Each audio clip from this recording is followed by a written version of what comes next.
Good morning, good afternoon, good evening, good people. Good morning, good afternoon, good evening. Whatever time you find yourself arriving to this live, you're right on time. For God does not work in coincidence. It's destiny that brings you here. So welcome in to my happy abode. We call the Boom Boom Room. I am your mystic moon goddess, Alicia. Welcome in, beloveds. It is Monday, the start of a brand new week. For many of us on the East Coast in the United States, feel free to shout out where you are, where you're watching from, what country, what city, what state you're in. How's the weather doing?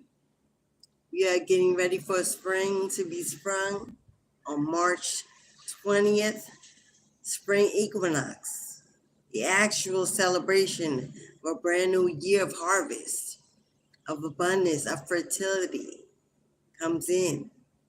We are ready to get out, be a part of something greater, do something bigger, enjoy this brand new year with positivity and a prosperity mindset. We are charging forward.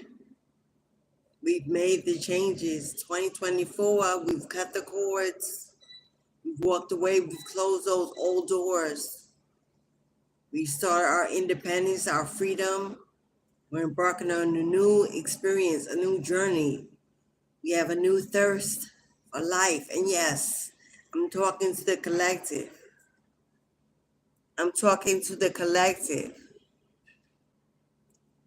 So if you are a collective, and you know if you are, then I am talking to you. We are getting ready to take part in this brand new year. Come on into the room. Get your tea, get your coffee, get whatever you need to get your day started, headed in a positive direction, a good vibe.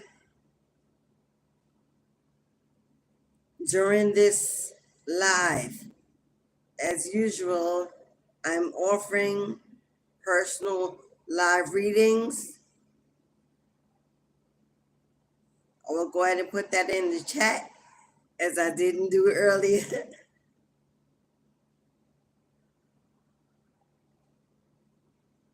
So that you are aware of how to book your own reading.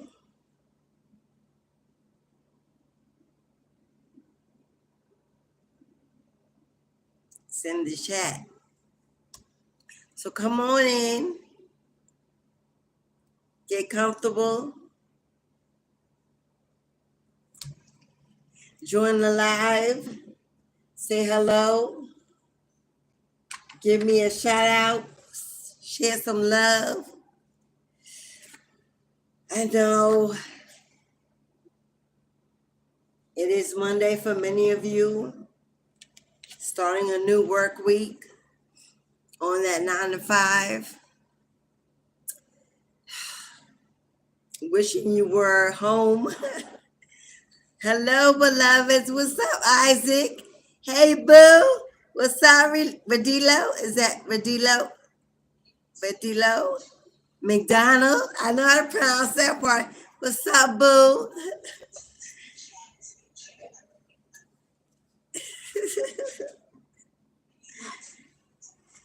Yeah.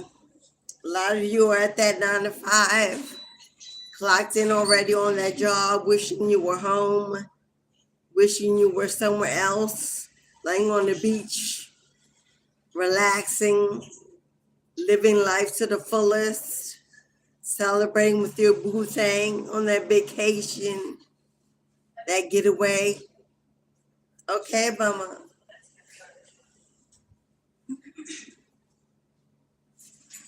Yeah, I know. But the weather is looking up. It is getting warmer and sunnier. Right now, we're still feeling the end of winter.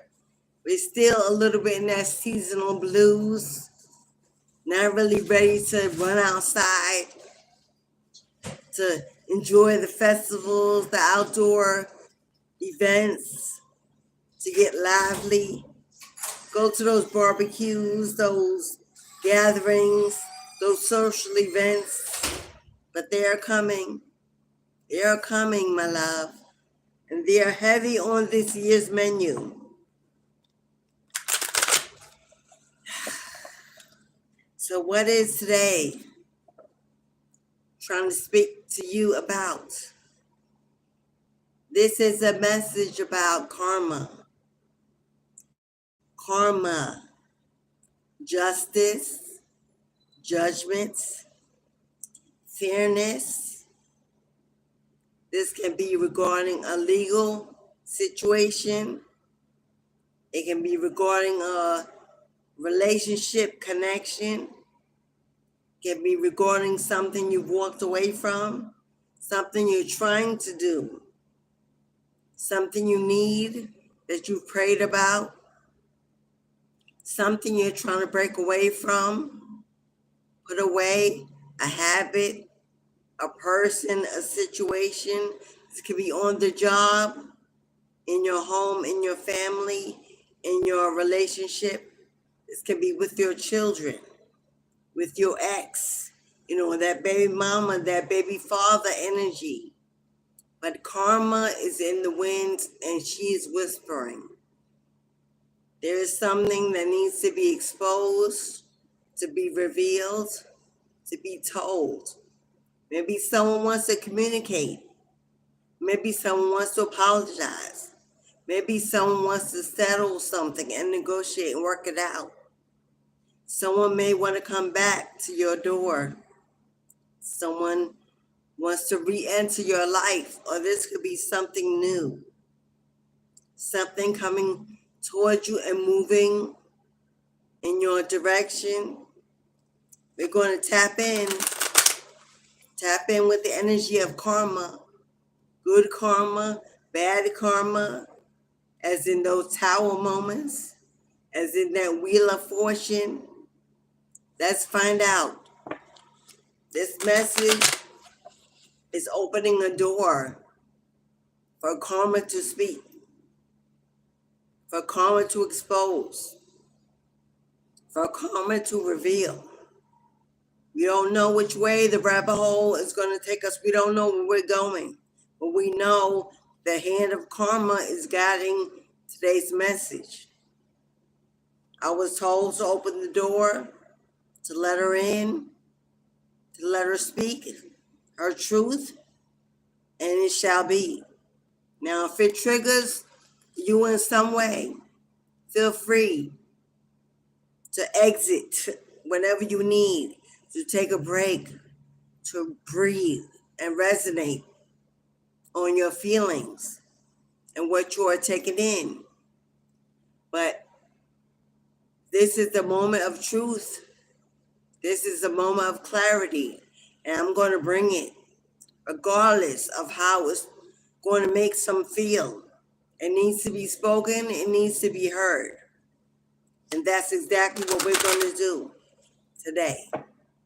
If you already feel like you're not feeling this energy, feel free to walk away and go where it's more gratifying, peaceful, and whatever you need.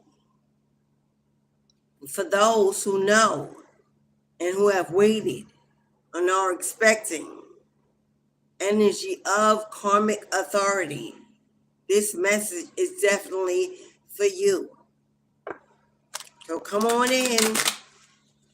We keep the peace. We keep it cute. We agree to disagree. We can still do it in a humane way and not step on each other's toes. If it isn't, let it go. If it don't apply, let it fly. But if it is for you, take your takeaway. We're adults. There are no children in here. So what you need is what you were here. We're not sugarcoating. We're not downplaying. We're not backpedaling. We're diving in. And we are ready. Are you ready?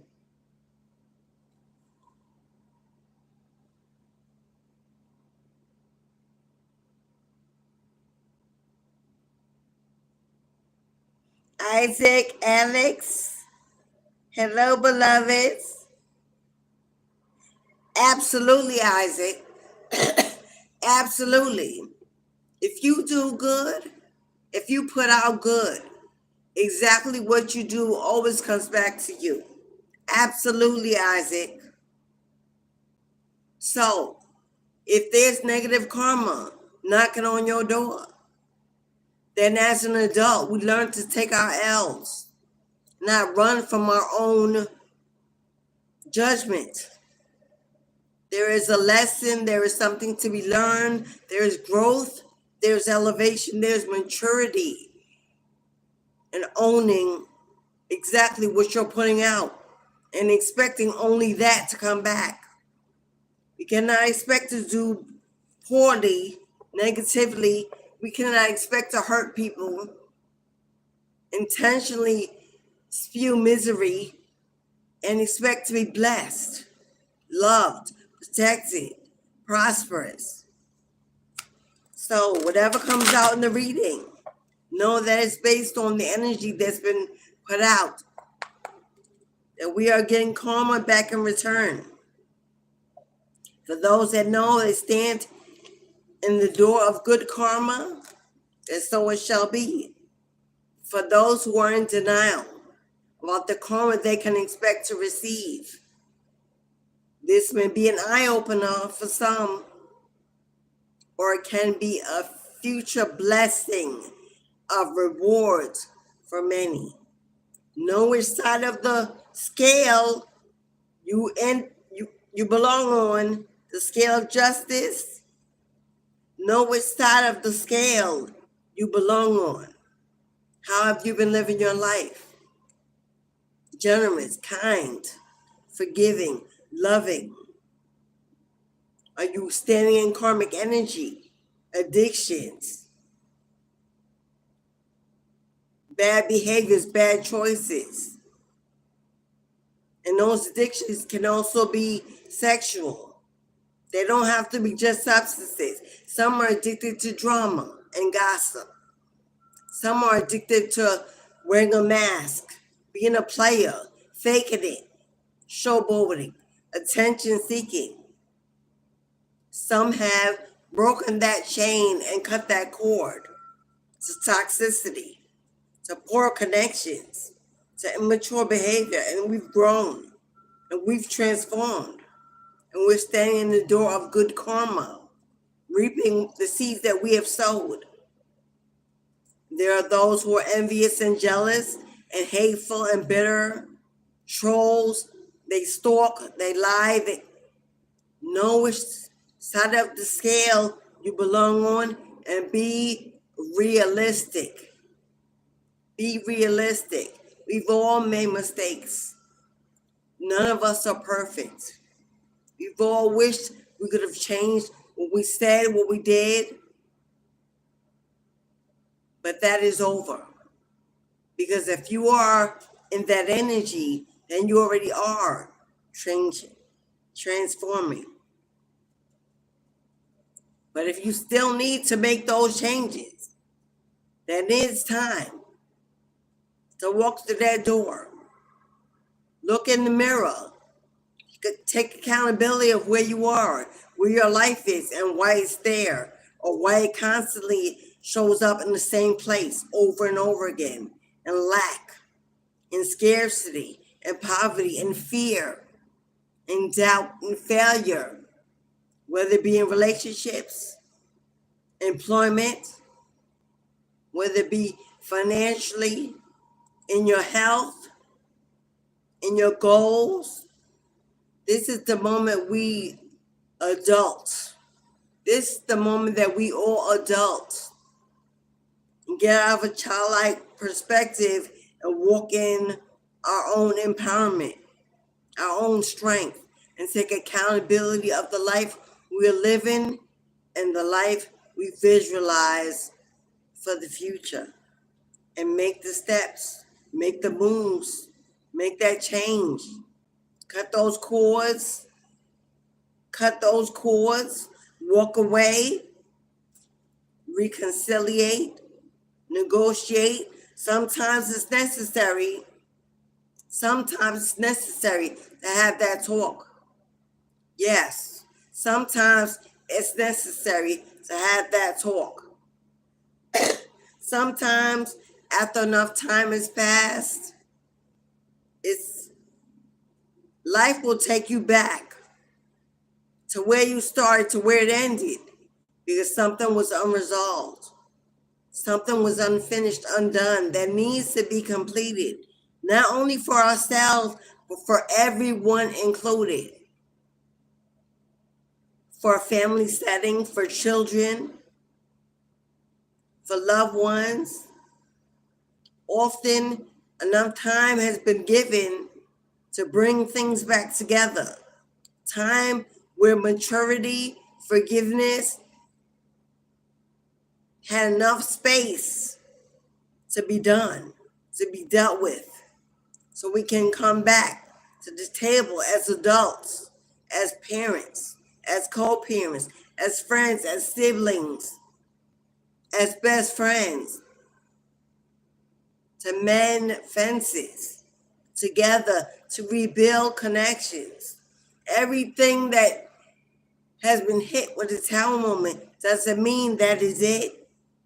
Often we're in our feelings, we're in our emotions, we're overthinking, overanalyzing, and we feel victimized and hurt and betrayed, and we forget that nothing is perfect, no one is perfect, everyone makes mistakes. We forget there are others involved, children, family connections, generations in the future that depend on us to be the ones that grow up, grow beyond, rise above it, mend it, heal it, resolve it in a mature adult way. Everything is not always meant to be final. Even when you cut the cords, you cut your emotional connection to the addiction, to the toxicity of it. It does not always mean that you cut the cord to the bloodline, to the legacy, to the generation. It just means you cut yourself free from being held hostage to doing what others want you to do, to be what others want you to be. You become independent. You become empowered. You become an adult. That doesn't mean that there isn't work to do. That doesn't mean there is something that needs to be addressed. It just means time has to be given enough time to come back to the table, to have the conversation, to talk it out, to break that generational curse of bitterness, unforgiveness, abandonment, divorce, separation. A lot of times, cutting the cord usually is a result of a bitter energy, a hurt energy, a toxic, a fear energy. Sometimes people cut the cords because they're afraid to relive it, afraid to address it, afraid to acknowledge the truth of it. Sometimes cutting the cord isn't enough because cutting the cord is a human response, an emotional response, but not always what God wants, what Spirit wants. God may want you to cut your cords for being held hostage to the decision that you see, the outcome you see. But God does not mean for it to be final, to be over, to be done, because there are others that are involved. They need to be considered. They deserve to have a say, deserve to have a space to feel free to speak their needs, their desires. So this message may be for those who believe after cutting the cords, something just keeps coming around, keeps coming back, a memory, a dream, an energy, an addiction, a person, doubt. If doubt cannot be broken, there is something unresolved within you, within the situation. Something keeps calling you back. That door is not closed. That energy still remains. It's okay. It's okay to be hurt. It's okay to be afraid. It's okay to not know, to be confused. It's okay to take your time. It's no race. There's no clock. We don't get a map. Often when the tower hits, we're not given a map or instructions how to fix it, how to reestablish it, rebuild it. We just wait for divine timing and we trust the process. But a lot of us are waiting in vain because that is not the action that is needed to actually make the change, to start the rebuild, the reconstruction. What is needed is a move. What is needed is action.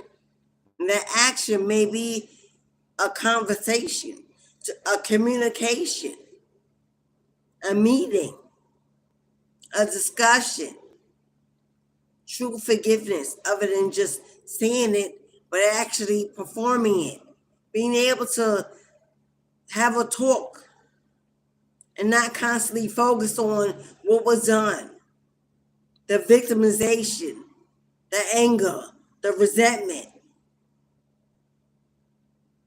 Remember when the love existed? Remember when the love existed? Remember when the laughter was there? Remember when you were friends first? Remember when the respect was there in the beginning, in the courting stage, in the building stage, in the love stage? Remember then? We tend to put that on the back burner. When the karmics come in, the cheating, the lies, the abuse, the theft, when all that comes in, erases the entire journey. But it's a choice. Will we choose to remember? Will we choose to see?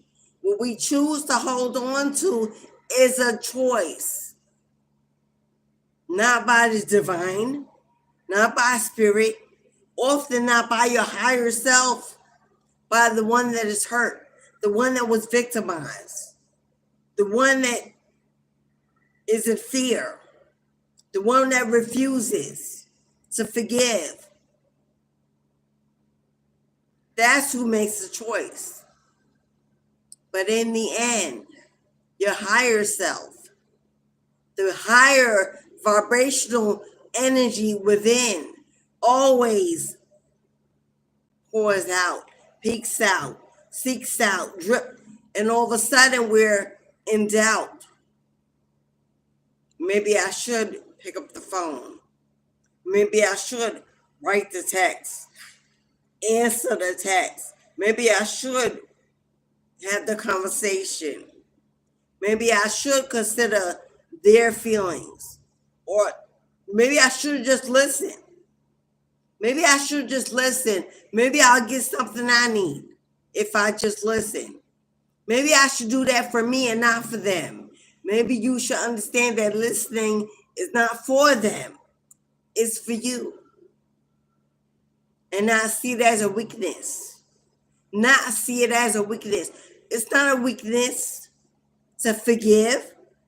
It's not a weakness to listen, to be open, to be the higher, bigger person. That is not a weakness. Oh, we fear that others will see it as weakness. Oh, if I sit with them, if I talk to them, if I communicate with them, everybody's going to say that I don't have no backbone. Everybody's going to say that I'm the weak one. I'm the one that's addicted to. Who the hell cares? Who the hell cares what they think? Because if they are thinking and talking and gossiping and minding your business, constantly reflecting on what you're doing and what is best for your situation, they are truly miserable in their own. I don't know who needs to hear that. If you're standing in a door and constantly fearing, doing what you know your gut is telling you to do because you're afraid of what others are going to say about you, let me tell you, boo-boo, nobody cares what they say. Nobody cares what they think. They can gossip, they can whisper, they can hide. Who the hell cares? As my coffee shows up.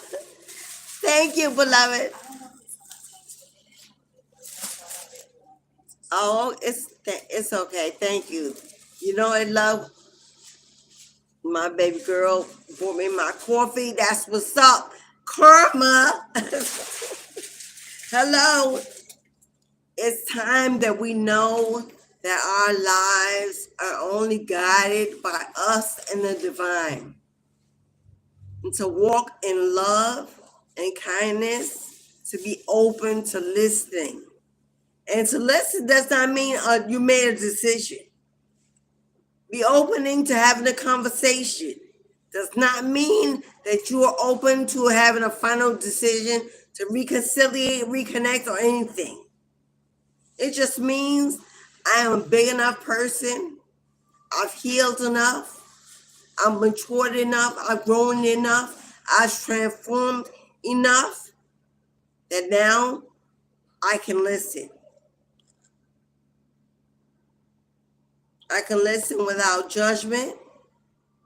I can listen without judgment. I can listen without fear. I can listen without anger. I can listen because I can discern. I can listen now because I can discern between a lie, between bullshit, between the truth. Now I can see. I can hear. Now I can know. Therefore, I can listen. Because I'm in a place where there's nothing that I need or that I want for anyone else walking in a human existence. God is the master creator of your life, of your destiny. So you can be open to listening to anything and anyone and seeing the bigger picture. Hearing what is not being said. Reading between the lines, making a just decision in your highest good for all included in the situation, in the outcome. Your response, the response you take now will be based on the energy that grows throughout your bloodline for generations to come. You being the one to step up, to step out.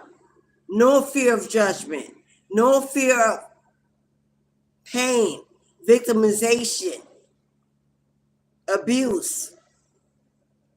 Stepping into your higher self and making the decision to be the wiser one, the healthier one, the bigger one, the blessed one, the protected one. It's sowing a seed in your bloodline with generations to come. You break the spell of divorce. You break the spell of separation. You break the spell of unforgiveness. You break the spell of victimization and abuse and toxic connections. For as you call it, so it is. You sit in the room.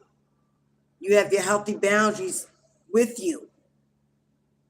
You have the final decision. You make the final, well, you listen.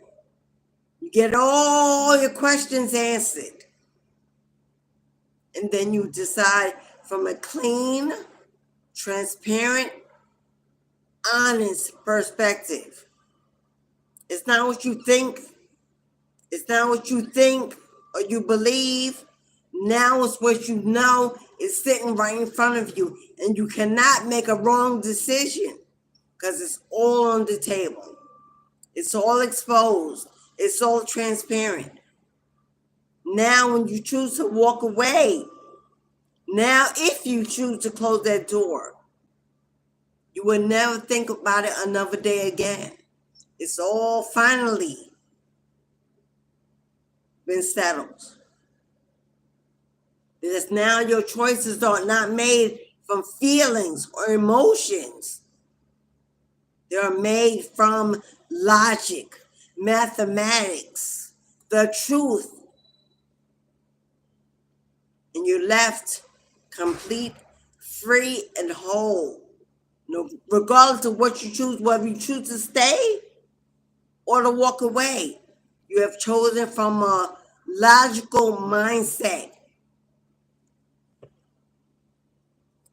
Bottom of the deck, we've got a Hierophant, a higher state of knowledge, a higher state of knowledge, choosing a higher perspective, choosing to be wise, choosing to be wise. This is the wisdom of the ancestors. This is the wisdom of the ancient beings. This is wisdom and knowledge at a higher perspective. This is being the influencer, the guide, the advisor, the leader, taking the lead to make a wise decision, to stand in the higher state of perspective, not to be ruled by your emotions, not to be ruled by guessing or trying to figure it out. This is not feeling your way through it. This is seeing your way through it with your third eye. Being able to see through the unseen, but reading between the lines, listening and discerning with every word that comes out of their mouth. Giving yourself the right to choose to listen. We don't care what they say.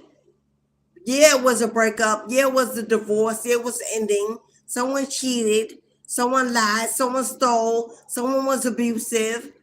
And it is what it is. And we ain't the only ones. Hello?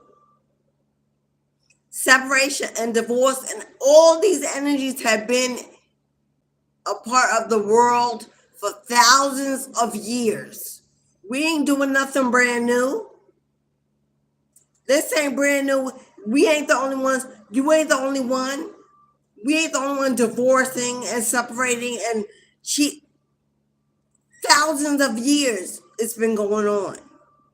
But we can be the change. We can start a new move. We can make the difference on how the next generation sees it, experiences it, and does it. We can decide that marriage, that higher form of connection, that long-term commitment, that situationship that went on for way too long, cost you way too much, children involved, families involved, property, houses, money, people waiting for inheritance, waiting for settlements, waiting for support. We are not the first ones. This has been generations to come in the making. We can decide it stops here. It stops with you. It stops with you. It stops with me. We're not going to do it like they did it. We're not going to have the divorce, move in separate countries. Never, the kids never know if we're not going to end it with anger, bitterness, misery, fear, victimization. We're not victims of the choices we made when there was love. When there was love, we're not victims of the choices we made when there was the possibility of a beautiful ending. So why 10-10? So why now be a victim? Because it didn't end up that way? Because it didn't pan out? Okay, oh well, and so let it go. Everything will not end up exactly like we planned. It won't. Not in our connection, not in our children, not in nothing. Okay, and oh well, and life goes on. But we are life. We are life in motion. And what we do gives life to this planet. What we do fertilizes everything on this planet. And Mother Gaia is watching and weeping. For what we are fertilizing this planet with is anger, bitterness, hatred, karmic energy. Yeah, it may not be you and I individually, because we are, if you're in this room, chances are you're not karmic. You're this influencer, this advisor, this guide, this coach, this mentor, this counselor, seeking to be the change. But if you are of this energy, then you have already been forged in the fire. You have walked through every tower, every pain, every heartbreak, every envy, jealousy, competition. You've been there and done that several lifetimes. And now you are awakening that you are here to be the difference, which means we have to let go of the baggage. We have to let go of the baggage. We have to drop the dead weight. We have to pull down those brick walls. We have to stop preaching and not practicing. It sounds good, but how are we really walking? In solitude, in seclusion, in hermit mode. Don't want to go outside, don't want to connect, don't sit on a pedestal, talking the talk and now walking the walk. And God sees all. That is why the transformation hasn't been totally complete. That's why the wealth is not coming in, why the chain ain't breaking, that is why the cups are not being over. That is why the overflow is still waiting and slow to move, slow to come. That's why, because God is waiting for the final breakthrough moments.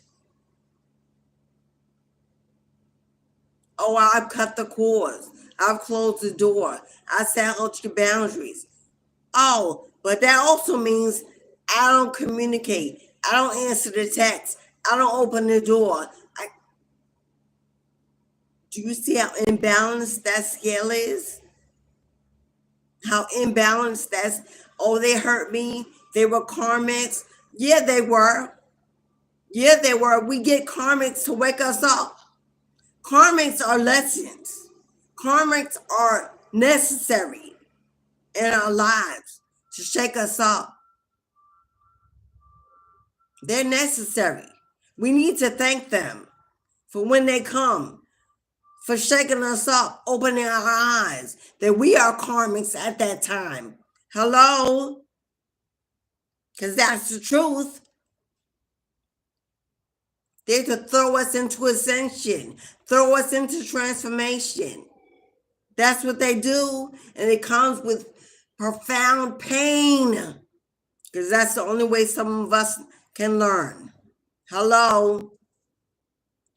It gotta hurt like hell to make a difference. And that's exactly what it did. Oh, well, it did exactly what it was supposed to do. Now, hello, now you can say, oh yeah, I got bruises, I got scars, but I'm a warrior. It made me tough, it made me a fighter. It opened my eyes. It got my blood flowing, my creativity going. Now I can manifest. Oh, but that's a double-edged sword. That's a double-edged sword. Because as the sword goes up, it also faces down. Up is judgment. Down is justice. So now that you become this being, this vessel of the Most High, it's time to fight the good fight. The good fight. What is the good fight? The good fight is to manifest the change in your life that relieves the people who are left in karma. Let me say that again. The people that are left in karma in our lives and our bloodline, we don't just get to walk away into the sun and get a whole brand new ray of sunshine while they get to die off, suffer. Oh no, they are still our bloodline. They are still in our generation. So then what? Do we leave death in our wake? Do we leave death in our wake as we walk away? God will choose you to be the one in your family, in your bloodline, to be the anointed, the chosen, the guide, the spiritual advisor, the spiritual leader, the spiritual teacher, not only for strangers, not only for new, to heal your bloodline. And people think healing their bloodline is only their kids and the generations to come. Oh no, contraire, mon frère. Healing your bloodline is every bloodline that exists with you at the time you're on the planet. Hello? The womb that gave birth to you. The siblings that love to hate you because they love you, because they envy you, because they see something in you that they cannot be, that they don't know how to achieve because they are lost and struggling. And now you are not. You have awoken to your higher power. You're gifted. And is it to leave them all suffering, dying, in pain? Oh, they know what they did to you. They know what they did to you. They know the karma they are living in, suffering in, is their judgment for what they've done to an anointed. They know. Because they're still karmic, the ego won't allow them to make the call, to send the letter. The ego won't allow them to because they're still in karmic energy, but they are suffering. and dying, in fear, in envy, and jealousy. Yeah, we know it's toxic, but we were once that. Who am I talking to today? We were once that. You, I, us, the anointed. We were once that which they are still. So do we just forget it? Do we just put ourselves so high on a pedestal that we forget those we've left behind need the most help? We're looking for clients. We're looking for subscribers, for the tribe, for new connections. Well, the old that we left behind are dying, are suffering, are failing, are lost, are broken. We may be bruised, but they are breaking. And we say, oh, well, they deserve it. What? Who are you? What? A high vibrational vessel of the Most High would never wish even illness, death, pain, misfortune, suffering, even over a karmic. We know it may be the will of God, and we give God the final say, oh, we get out the way. We don't intervene in karmic justice. I'm not saying do that. I'm not saying go out there and I'm not saying go rescue. That ain't what I'm saying. Let karma finish what karma needs to do. The way you're walking, the way you were transformed, oh, they needed to. They needed to. Let them get it. All of it. But what I am saying is your phone line open? Is your phone line open? Is your door open? Is your heart open? If they called, if they needed, if they reached out, would you pray with them? Would you pray over them? Those who do spell work, my magicians, my witches, my wizards, my sorcerers, my shamans, hello, my healers. Would you offer your assistance to them like you offer it to other strangers, bookings, clients, customers? Would you give it to them as equally as you would someone who's done nothing to you? Because what they did to you is over. I'm going to say that again. What they did to you is over. You have already been freed. You've already been released. It's already been done. Karma is already being served. They're already facing the ultimate judgment. You know it. That's why you don't hear nothing. That is why it's quiet. Because they suffering in silence. They know what they've done. But it's already been exposed and revealed. And you already received the victory. Your bloodline has already dealt with that.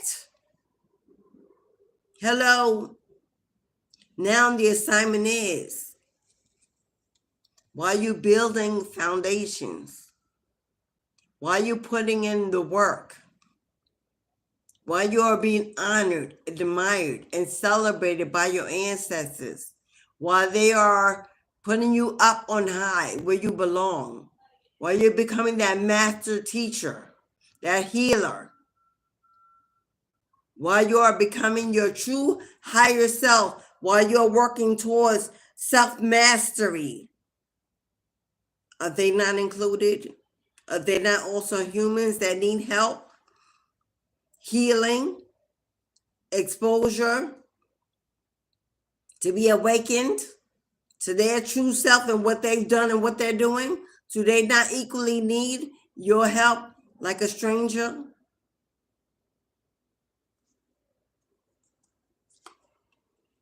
You have emotionally grown. You have healed. You have walked in your own self-empowerment. You fear the judgment of none. You fear the judgment of none. You're standing in your power. You no longer wear your heart on your sleeve.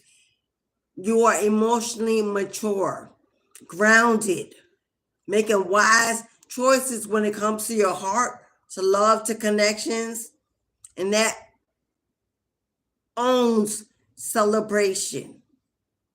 You are receiving your flowers, your wings, your new life, that new healing existence, your freedom, leadership qualities, leadership ability to lead nations, not by just what you say, but what you do and who you do it for. Who you do it for makes all the difference. It ain't just about taking your mastery, inventing it, and creating a new platform, a new business, a new project, working for the Most High, waiting for our clients, subscribers, bookings, customers. No, it's taking that energy back to your bloodline and healing the wounds that you left behind. Healing the wounds that you left behind. Oh yeah, that karmic baby mother, that karmic baby father, that karmic ex, that karmic mama, daddy, sister, brother, auntie, uncle, those karmic cousins, extended family members. Well, you can't show up at the reunion, at the party, at the event, at their home. You can't go. Why not? Why not? Are you not the chosen? Are you not anointed? Are you not protected? Are you not gifted? Can you not transmute? Are you not that wizard? Are you not the magician? Are you not sitting on your own throne? Have you not straightened your crown? Are you not truly working for the Most High? Because if you are, why can't you go? Why can't you pick up the phone? Why can't you have the conversation? Why can't you decide that generational wealth, that spiritual inheritance, protected, promised,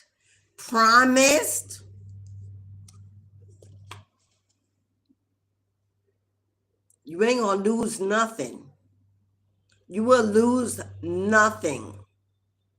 Nothing can be stolen, can be blocked, can be delayed or set back. Simply because you decide to step into your higher self. That is exactly how you manifest your coins. That is exactly how you manifest your wealth. Your spiritual inheritance that comes from within, those downloads, those upgrades by your ancestral bloodlines when you sleep, when you dream, when you astral travel, when you lay hands, when you speak, when you show up, when you coach, mentor, lead, assist. It doesn't come with judgment. We don't get to choose him and not her, them and not they, today and not tomorrow, over there and not over there. We don't get to choose because righteous ones do not place judgment against what God assigns you to do. If God puts you there, if God sends you there, if God calls you there, and your gut will tell you it's the God or goddess that lives within you. That X reaches out, sends a text, sends an email, sends a letter, sends a message to somebody else because they're too afraid. It's their fear, not yours. You're the strong one. You're the confident one. You're the reborn one. So their energy should not match yours. It should not. They're afraid because they are facing judgment, because they know what they've done. Because they know what they've done, they are facing profound judgments. Let me say hello. I see somebody got it. Hey, Julia, what's up, Queen? Goddess Snow. Look at all my sisters from another mister. V2, namaste, beloved. Monique.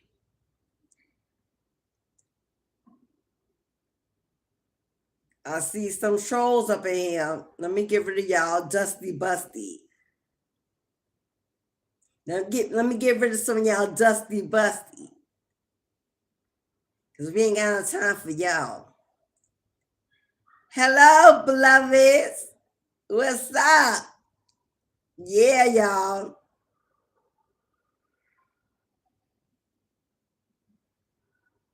This message is mostly for those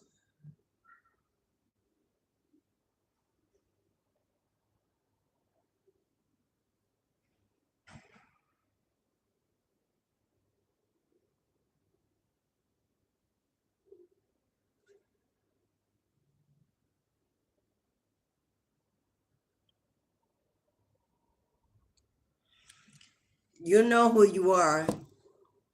You know if this message is hitting home.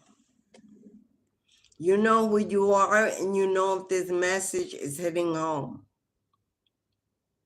For my Empress energy, for my mothers, my single mothers, whether you're married or not,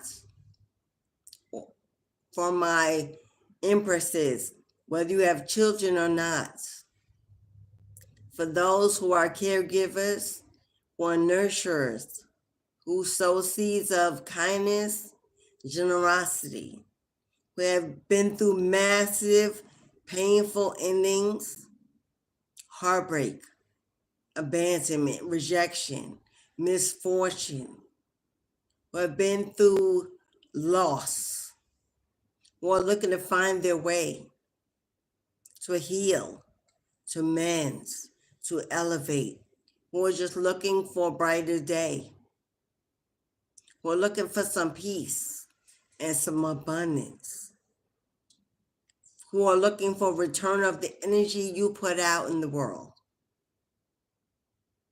And you are facing a situation that's bringing you a lot of hardship, a lot of emotional overthinking, overanalyzing, some confusion, some depression, fear of making the wrong decision, going the wrong way, making the wrong choice, breaking hearts.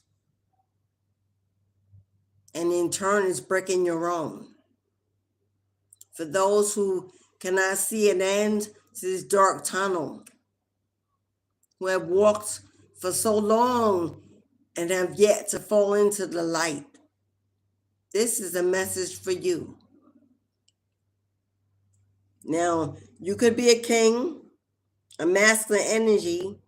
I'm getting heavy feminine, but if you're a masculine energy, in your feminine energy at this moment, because of heartbreak, because of pain, because of separation, This is also for you.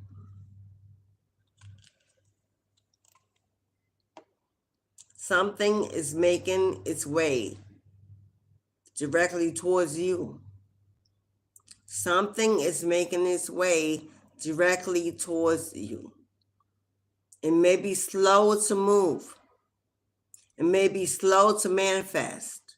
You may have been putting in a whole lot of energy, a whole lot of focus, a whole lot of time, and you're still waiting and waiting and waiting, and you may be frustrated, a little doubtful that you will ever see the change. This could be involving a marriage, it could be involving a partnership, a union, a collaboration. Karma could be telling you that the best way to manifest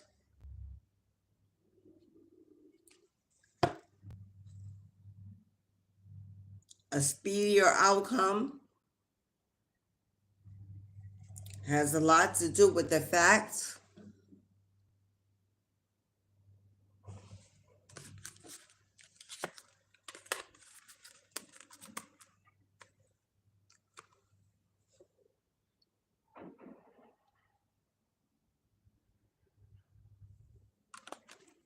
that what you are looking for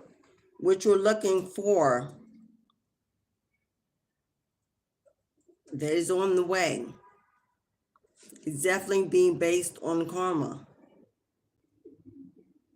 The reason why it's slow to progress, because there are others involved in the situation for you receiving a favorable outcome. But you are definitely connected or were connected to something extremely toxic, extremely traumatic. Now, this marriage can be existing in a devil energy based on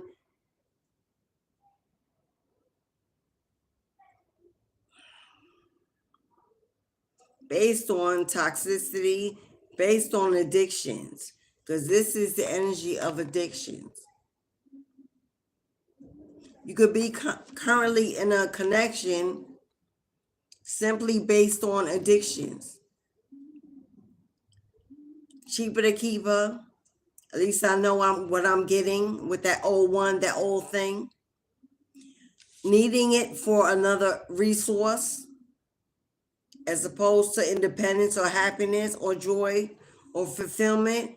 Needing it based on financial gain. Needing them because maybe you're lacking and they are the come up, they are the bag, they are the core to receiving. But whatever this connection is that you are tied to, it is toxic, and it can be a mindset. It can be a mindset that this will never truly take place. You could be addicted to victimization, constantly feeling like you're a victim, like the world is against you, the universe is against you, and you will never be happy in a happy union. That could be an addictive mindset. Addicted to drama, addicted to pain and misfortune. Negative affirmations every day, never seeing the sun, the brighter picture. Always choosing the dark energy, wanting to be seen as a victim so others give empathy, give sympathy. We have those that love to people please because they are seeking attention because they need connections. That's an addiction. That comes from childhood trauma of abandonment and rejection, normally by a parent, if not both. Then in our adult years, we don't let go to that neediness. That's why it never comes, because it's an addictive need for it. It doesn't come from a place of independence or self-empowerment. This can be an addictive, toxic marriage. One living off the other or both holding on to each other for a gain. when it's truly toxic at its core. This could be someone addicted to lack, constantly living in survival mode, constantly worried about finance, security, constantly worried about money, money, money. Can't even focus on anything else like love or collaborations or unity, gathering with others. Constantly believing they can never receive because someone's always waiting to take it away. That they're not living in their own karma. It's based on someone else sending it to them. An illusion of an emotionally traumatized inner child. This could be the reason why it's slow to come. This could be but the reason why it's slow to come, because you got your hand held out to the devil, waiting for the devil to give you a handout. Whoever this devil is in your life, that don't want you to speak, don't want you to have your say, don't want it to be on your terms, don't want you to have an opinion. It's their way or highway. You don't get to say, you get to follow. You got to eat from their hand.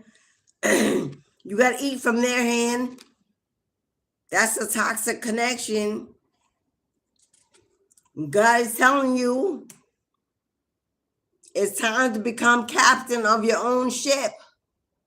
It's time to sail the seas and not look back. Not worry about where you're going. Not worry about where you're going to land. But know that this brand new beginning, this prayer, this desire. See the angels, the lights flickering. No lights on in this room. There ain't one light on in this room. And the sun showing flickering outside. Angelic presence are in the room. This is you standing on good karma. This is you standing on good karma. There's some incoming news. Somebody is heartbroken. Somebody is heartbroken. Somebody is going through some loss, great loss, life-changing, shaking them to their knees. All that water or the tears they've cried. Because karma is kicking their ass. Judgment is at their door constantly until they decide,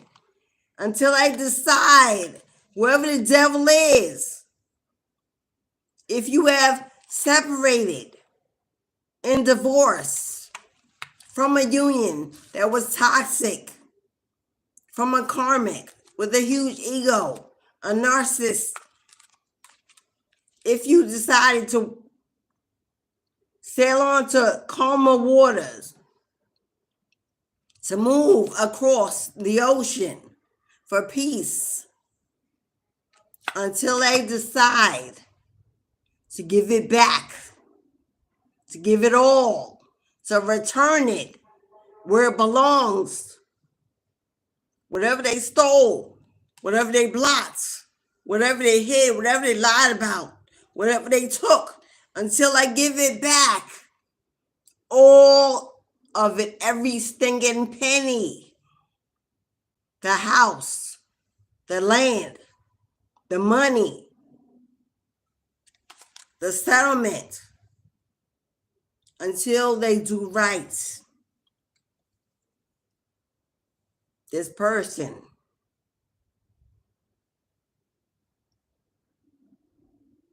Archangel Michael, while they're healing you, while you are being healed, pouring into yourself, while you've walked away, made your decision, as painful as it was, why you walked away, chose you, chose balance,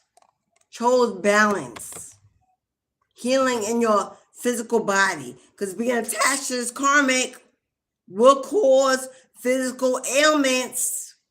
For those of you know, skin issues, headaches, hair falling out, shedding, weight loss, weight gain, blotches, feminine issues, masculine, erectile dysfunction. Being attached to a karmic in that way will manifest in disease. And if you know, you know.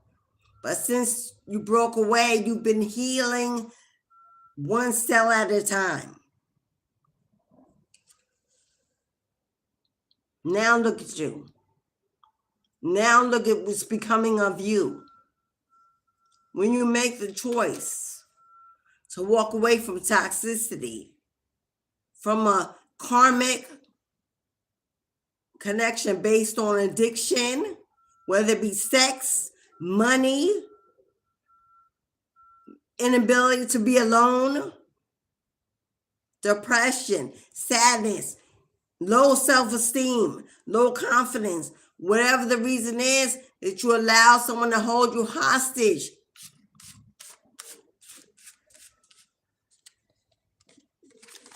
To this.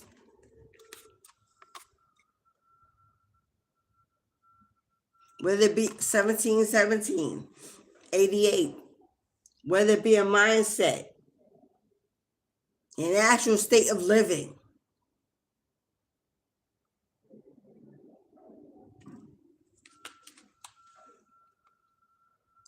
Get up.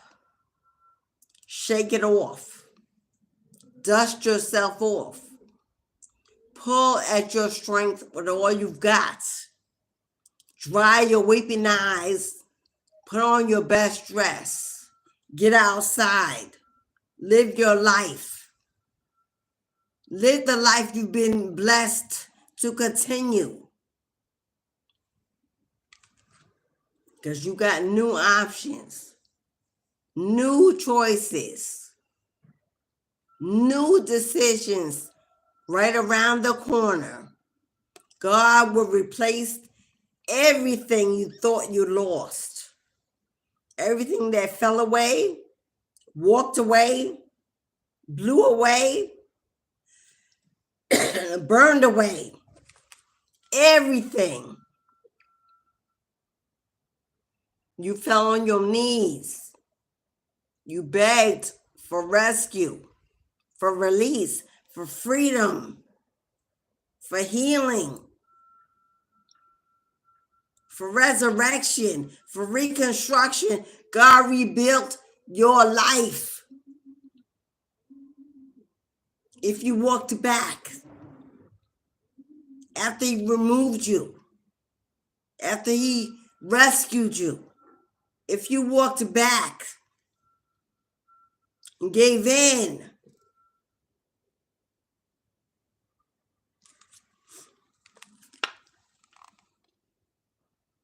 you always, here's another chance. Here's another chance. Your ancestors said, get on the boat.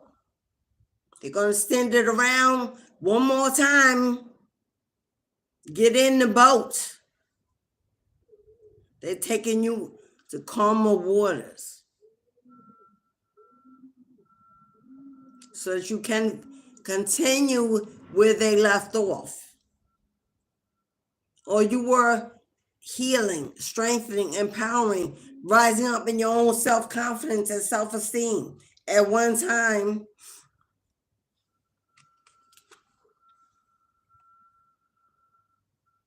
King of Swords. Master of your own destiny. Master of your own destiny. Calling the shots. Living in your truth. Bending to the will of none. Bending to the will of none. emotional maturity at its highest.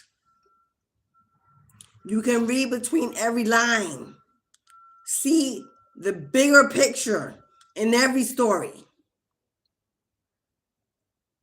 You have the ability to expose, to call in the truth, to get to the truth, to cut through until you find it. A truth teller, a psychic investigator, an exposer, a revealer, a dream walker. You got the gift, the ultimate gift of the wise one. This is the gift of an ascended master. You don't worry about what they doing.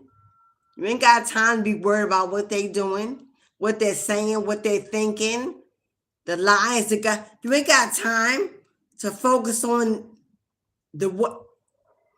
If it's not said directly to you, in front of you, it ain't none of your business. Hello? The work that you do will always speak for you.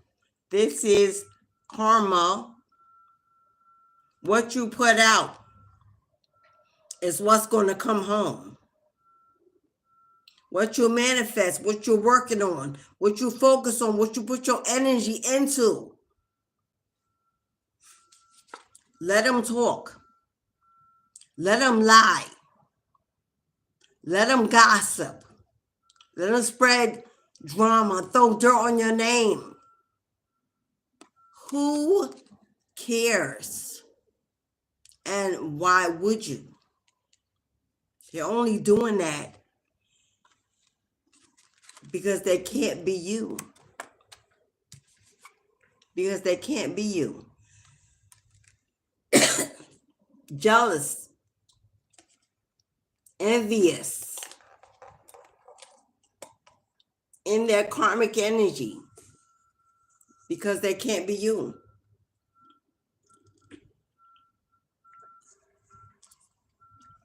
Simply doing what they're supposed to do. Simply doing what they're supposed to do. They're afraid. They live in fear every day. They're afraid of karma and what is coming their way. They're afraid of judgment. They're afraid of justice. They're always overguarded, always on watch. Haunted because they know. Because they know that the seeds that they've sowed are the life they are reaping. There's nothing they can do to stop the karma that they are living.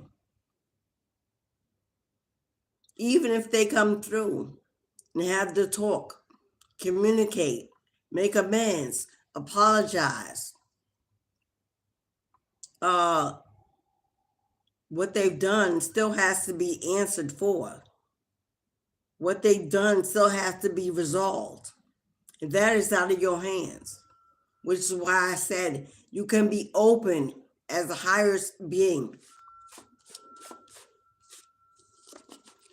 Living in who you are. Living in who you are does not mean that we out here matching energies. We're not out here matching energies. If I got karmics around me, I'm not matching that energy. I'm rising above it. I'm being the difference, being the example, living as a role model, showing them what they can be. If it can be for me, it can be for you. Showing them they don't always have to be karmic, that they can be different, that God forgives all and everyone and any time, simply by asking, by surrendering, by sacrificing the old for the new. by making the painful decision,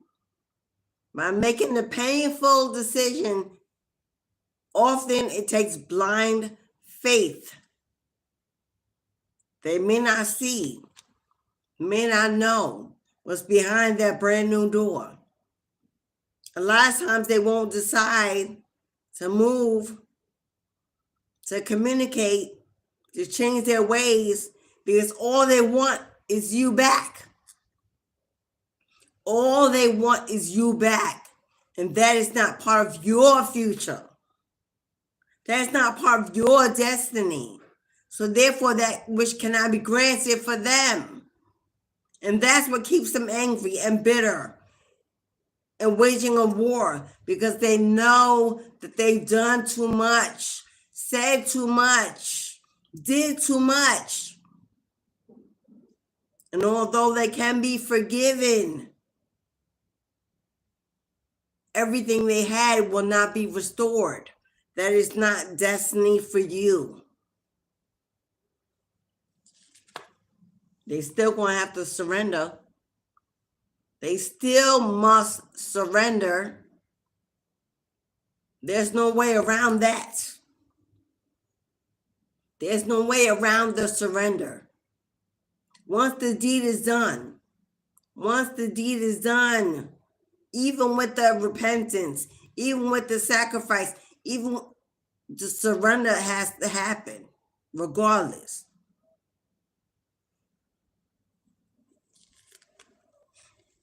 Not King of Pentacles. King of Pentacles with the Page of Coins, with the Ace of Cups.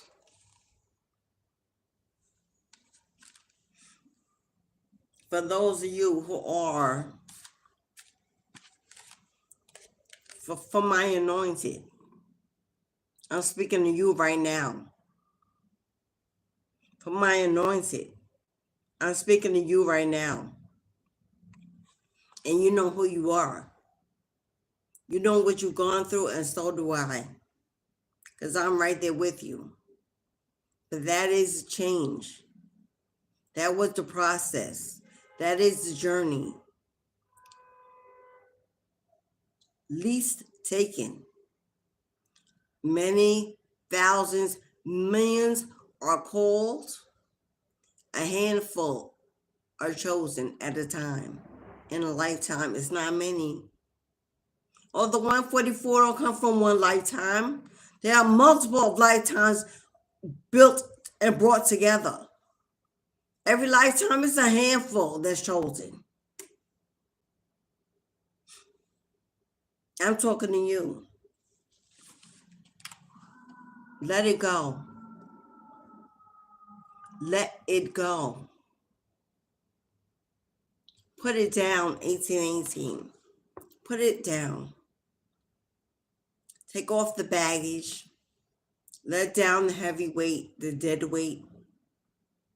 Break down the brick wall. Let it go.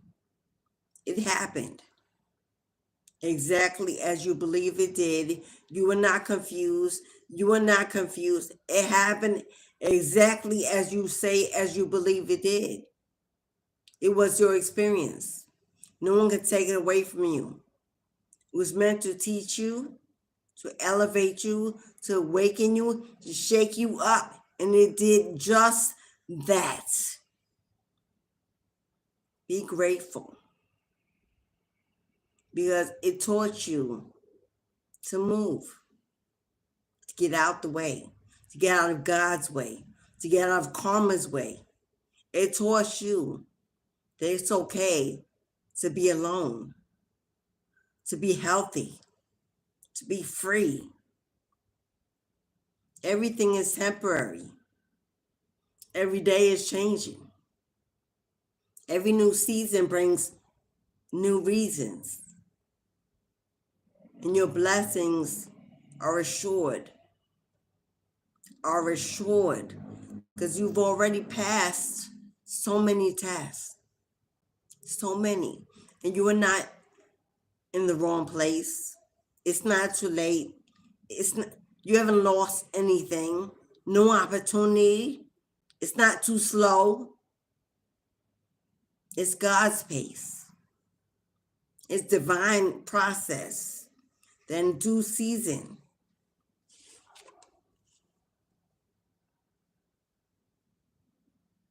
1111.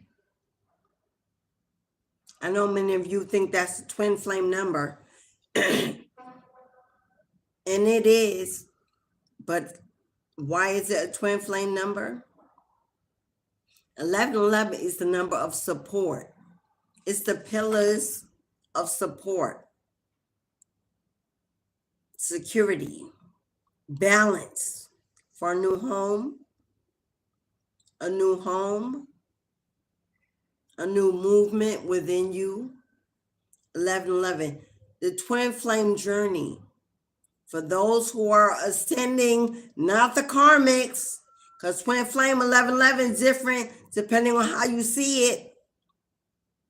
For karmic, twin flame is a passionate, sexual, twin flame meet energy, toxic, addictions, trauma, crutch. That's a karmic 1111. But for the ascended masters, 1111 is connecting and returning with your own twin flame within. The gem and I, your duality, lighting yourself on fire. Your twin flame is your higher self, the passionate, creative, determined, courageous, strong, empowered, fire energy, Aries energy.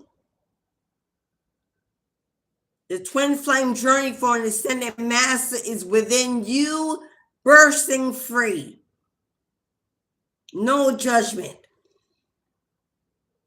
In your own lane.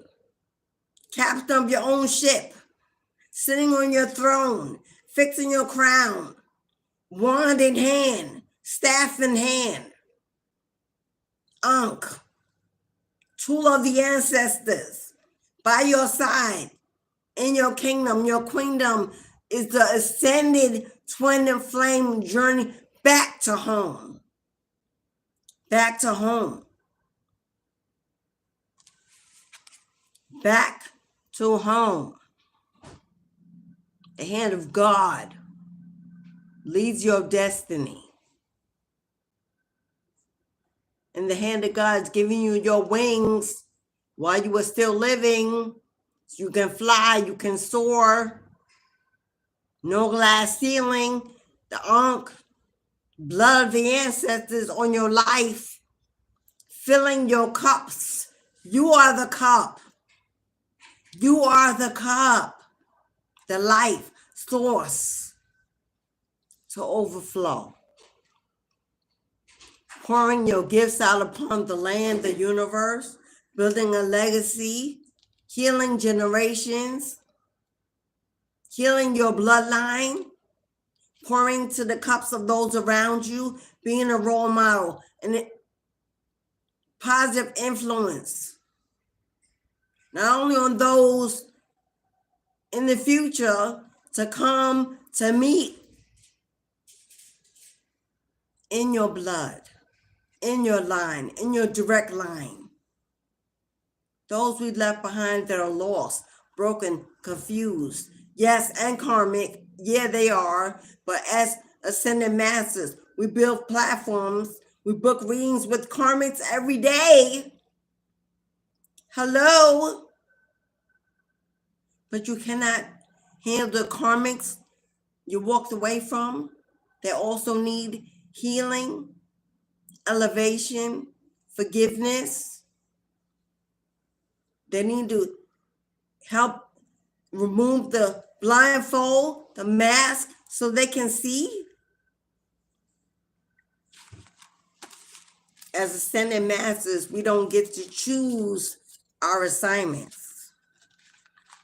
We allow the Most High to bring them in, to usher them in, to guide them in. So when the phone call comes in, is that not divine guidance? Do we give them as much power to believe that they're the one performing the act? Or do we not believe that the hand of God is not on our destiny and it's sending us an assignment, sending in the energy to test us? Who do we really say that we are? That we decide who not to give love, to give forgiveness, to give kindness, to give generosity, that we get to choose, pick and choose who we allow the divine to use us for.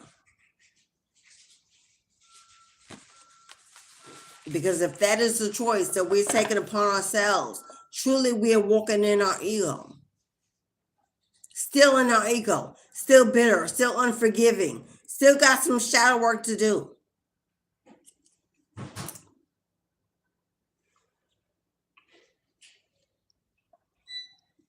When God tells you to keep a safe distance from your past, ego will say, oh, God's telling me don't answer the phone, don't open the door, don't communicate, don't look. Oh, that's the ego talking.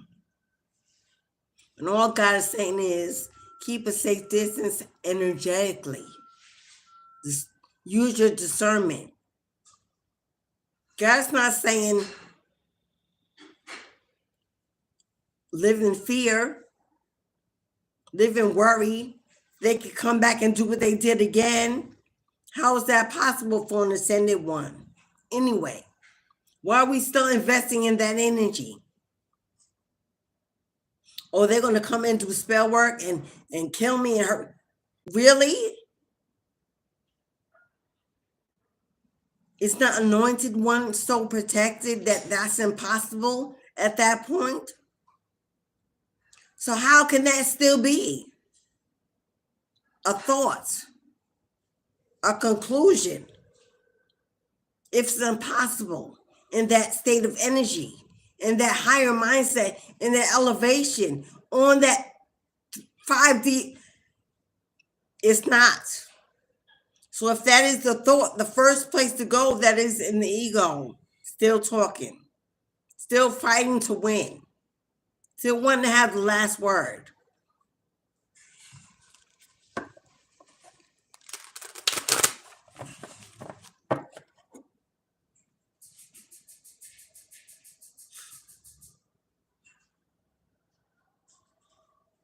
Impatient, Monique, Millie. Hey, Millie.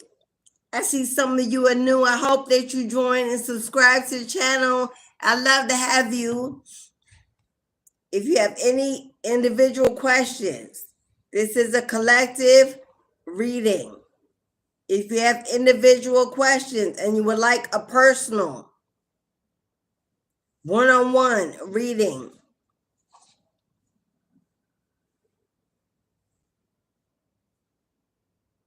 I know I didn't pin it in the chat as I thought I did. Oh,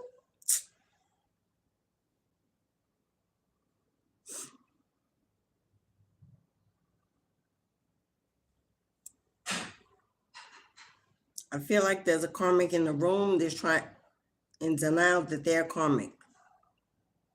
There's a karmic in the room that is in denial that they are karmic. And that's okay, beloved. No one, it's no fun understanding that the problem is you. It's no fun when you have to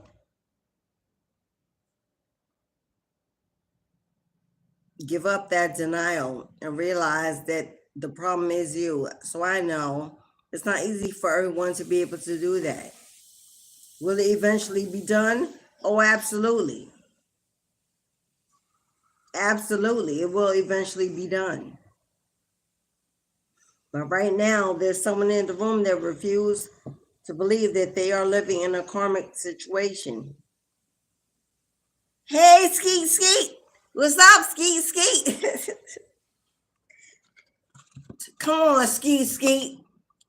Come on, who shows up when you show up in the room? I know that's right. I know that's.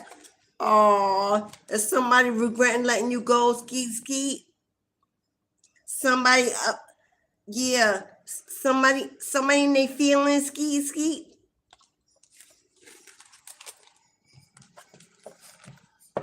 The video is about karma. It's about karma.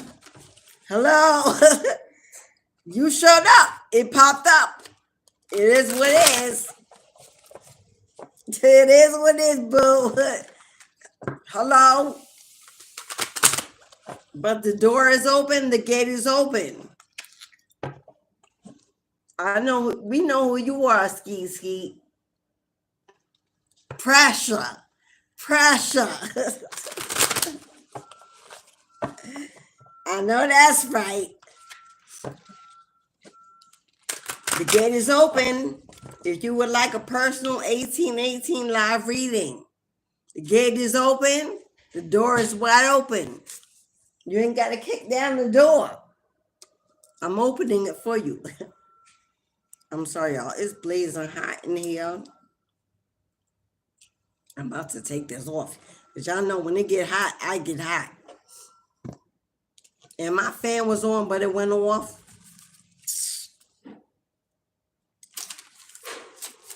I'm gonna have to get my little daughter to come and help me out and put this fan on. The thing went off again. It keeps going off. Precedent behind the thing, because moving it around it need to be. And sometimes when you take the cord and go underneath and move it a little bit to the left, yeah. Thank you. Because it's hot in here. Woo, it's hot.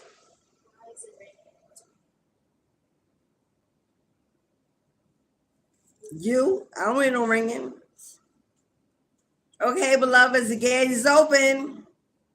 If y'all would like y'all 1818 live reading, get it hot, y'all. Come on through the gate. Come on through the door. Okay, beloved. What's up, Queen? My sister. Oh, you want a ancestral money buck? Let's get you a money buck, Queen. Thank you for your donation. Thank you for your donation, sis. There's your ancestor money buck. Thank you, Julia, for your donation. Remember, we're here. It's now going to be on Saturday. We're here every Saturday for the ancestral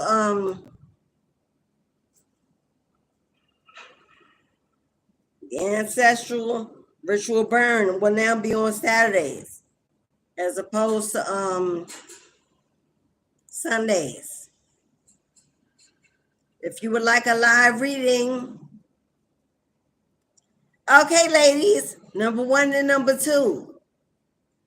Who's first? Oh my God. Y'all know that you 2 ladies booked at the exact same time? And your number 211. Double booking. 211. Skeet, you first. Skeet, you're first. Angel number 211. Julia, you second. Angel number 211. Wow. I'm sorry, that never happened before. I never get 2 exactly at the same time.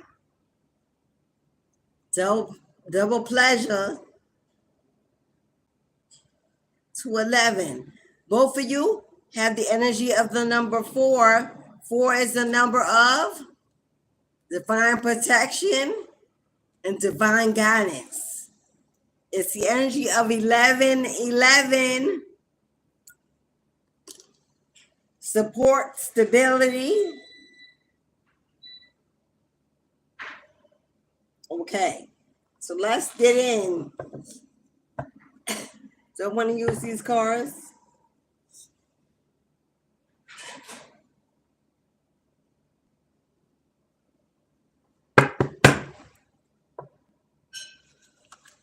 So I want to use these.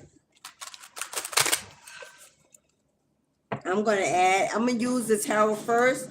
I'm also going to pull you each a card from future higher self. What your future higher self wants you to know. Skeet, we got you first.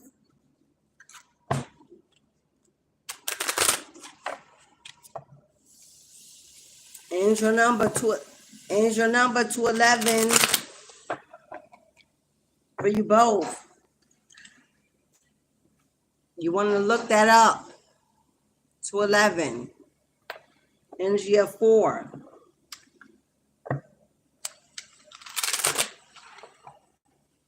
Energy of 1111.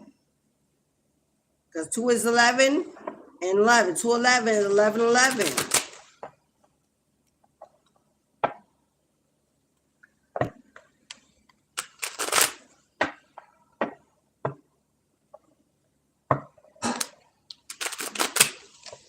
I have to shuffle them a lot because I use them, the karmic reading. So I'm making sure, matter of fact, let me cleanse the cards in my hands because they were used in the other reading. And we want to make sure that we cleanse the energy of the karmic reading. So let's do that. Thank you for your patience, beloved. But y'all know I don't play about y'all. We gonna get it right. But there has been someone this entire reading that's trying to...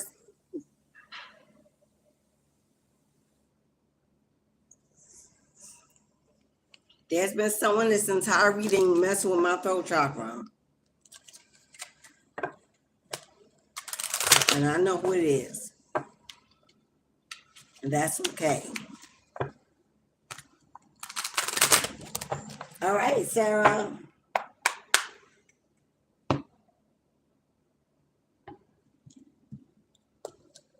Timestamp.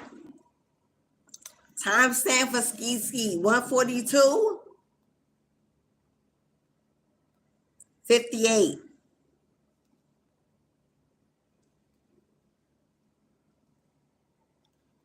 You got 1313, which breaks down to an 8. But you got angel number 211 and angel number 1313 for Sarah. But energy of her reading is 4 and 8, which breaks down to a 3. Something is coming to completion. Good karma. What goes around comes around. You got the infinity symbol. What goes around comes around. This is good karma, based on divine protection and divine guidance. Spiritual growth, achievements, success, progress, and forward movement. For Sarah.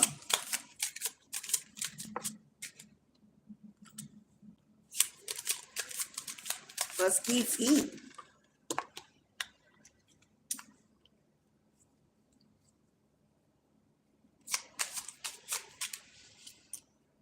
That one to come up. Okay. Woo. Yeah, I know. I don't know why I get excited with Skeet, but I'm not ever shocked. I'm never shocked.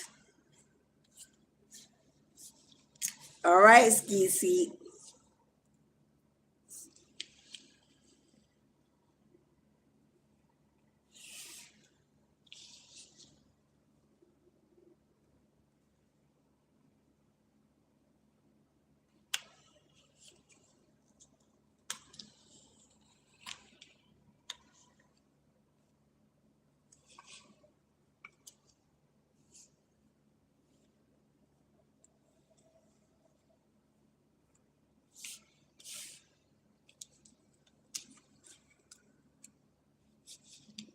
All right, Skeezy.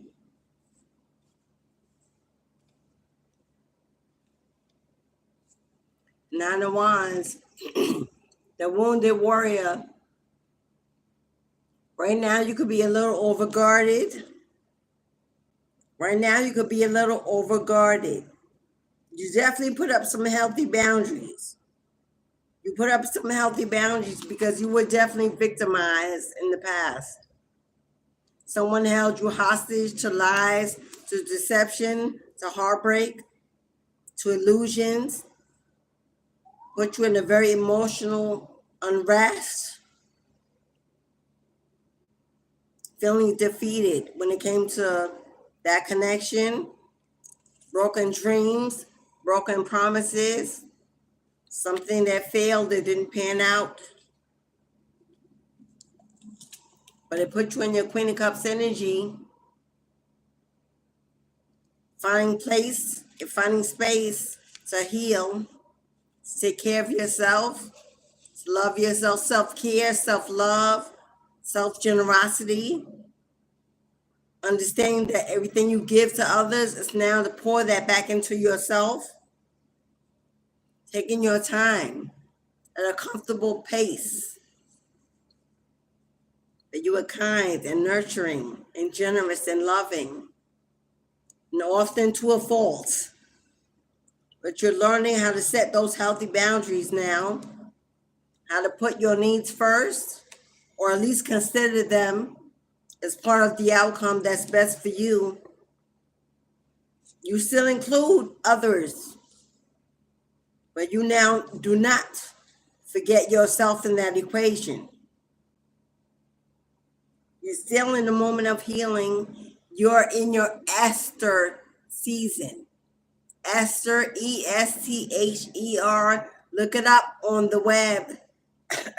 You are now in your Esther season, as you should be. You got some good news coming in. You got something coming in. Pages are communication. Pages are news. Pages are beginnings. Something new, something fresh. We know coins is about money, money, money.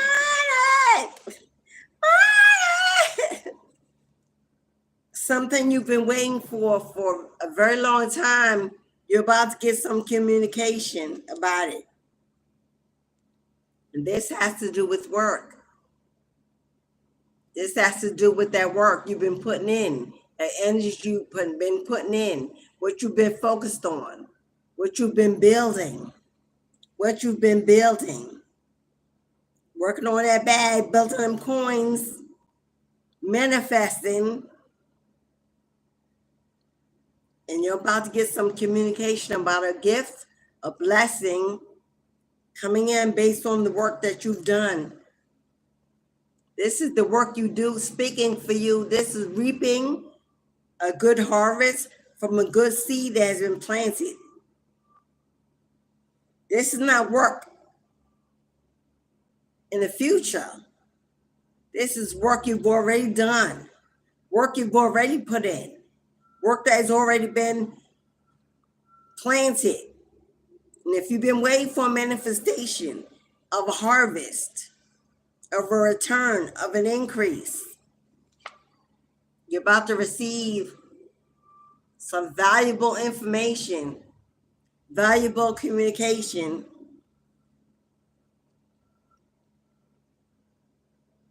And whatever it is, it's going to increase upon itself.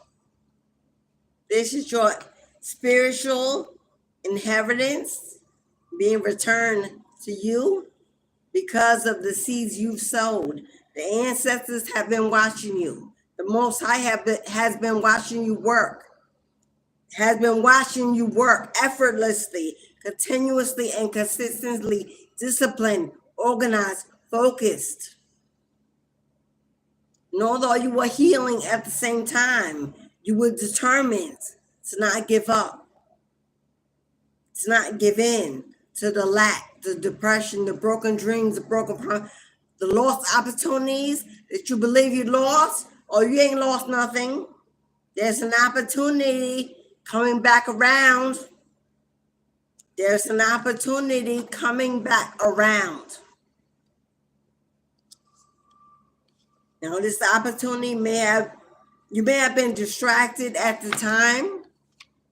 You may have been distracted at the time. So now the universe is about to send it back to your door. This is great fortune. This is a sudden burst of increase of wealth. This is not drip drops in the bucket. This is not drip drops in the bucket. This is great fortune. The work you've done is about to pay out. You're going to receive communication, whether it be a download, whether it be a spiritual knowing of an opportunity that calls you to it, to grab it, to receive it, to trust it, to take part in it, because it's about to take you to the top. Stay guarded, but stay open. Stay guarded, use your discernment, but be open. There's something coming back around. They were supposed to pay out big, but you may have been unable at that time to receive it. Well, here it comes. Knock, knock, knocking. And now you have emotionally matured. You are healing. You are able now to receive this opportunity. So keep your eyes open. Keep your ears to the door. You're about to get a blessing of a lifetime.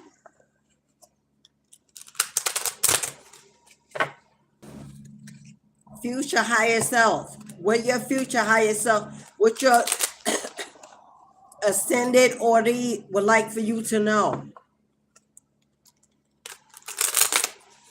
Whatever it says, building generational wealth. Major arcana, long lasting, consistent, flowing. I see you walking through a new gate. I see you entering a new portal. I see you entering a new portal.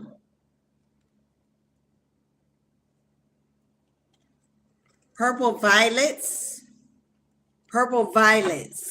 may be significant.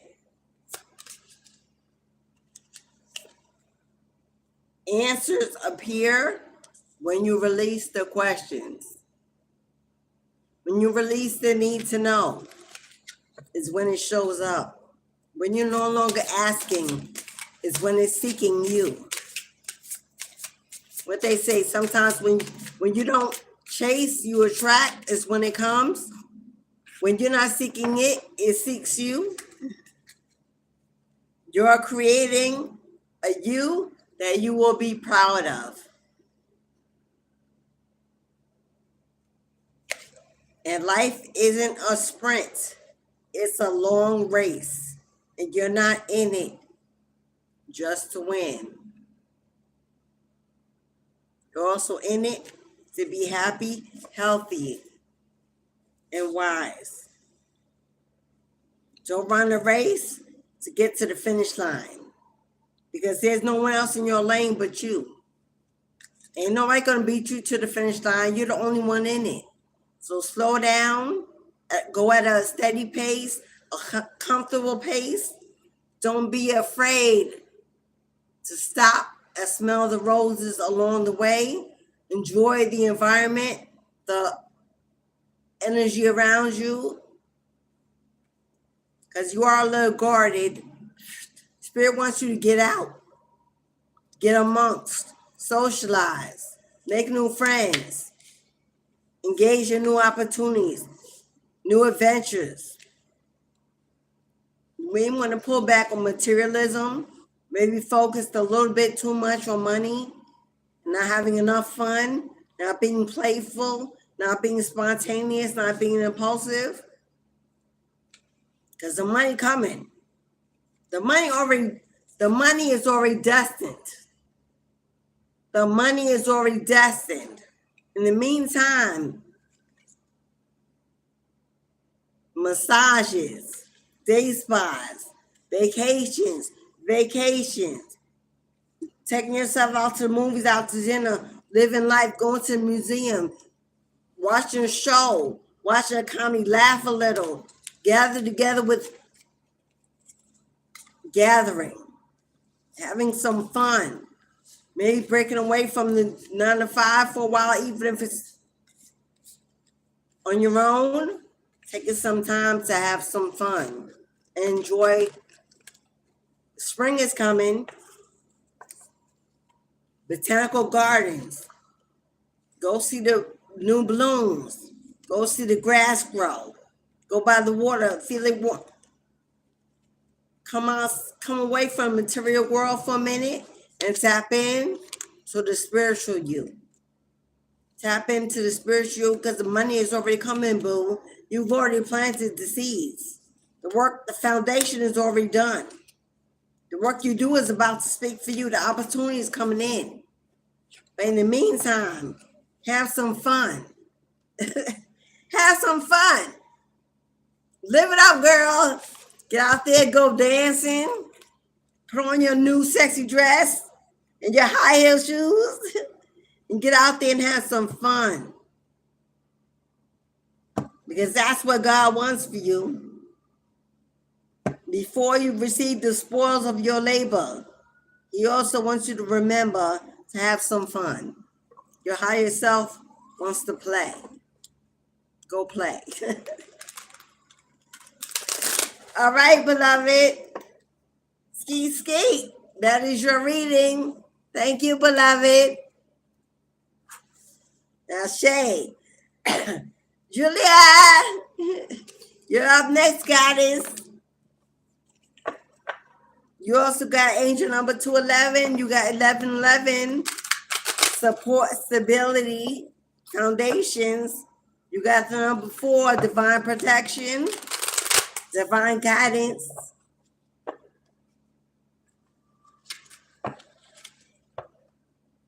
Let's shuffle the deck. Let's see what the gods have to say to my sister for another mistake. Julia and I go way back, y'all. Julia and I go way back, y'all. So it is what it is. She's been here from the beginning.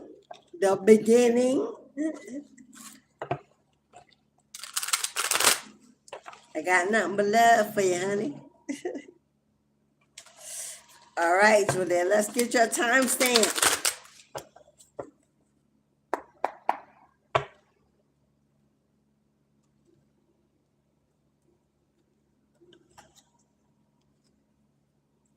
Timestamp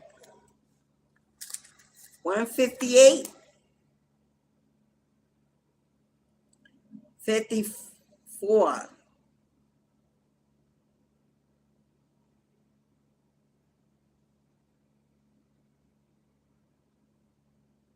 You got the number 5. 5 is change.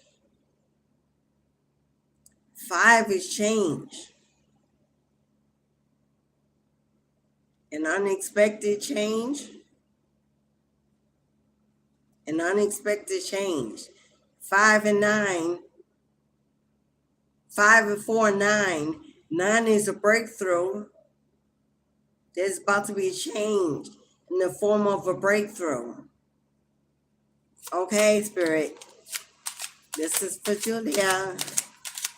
Change, breakthrough, divine guidance, divine protection, change.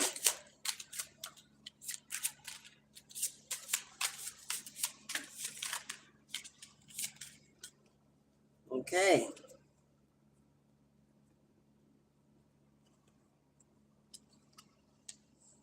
Ooh.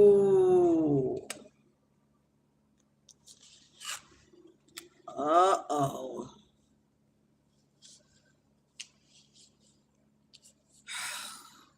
What is this?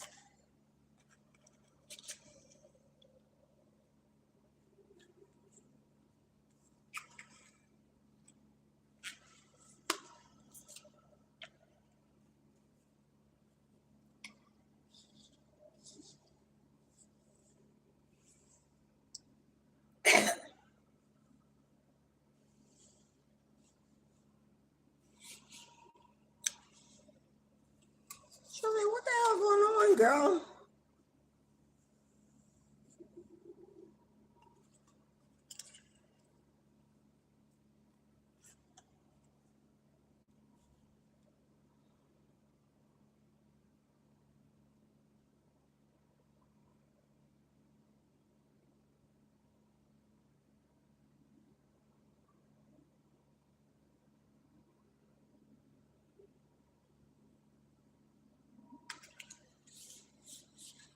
Give me a minute.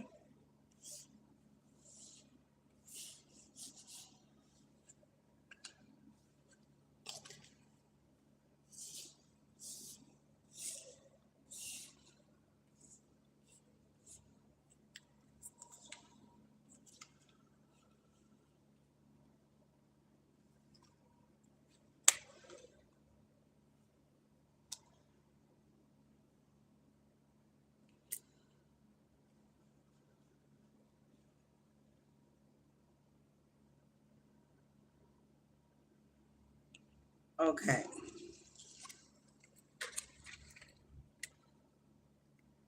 You got a King and Queen of Cups here.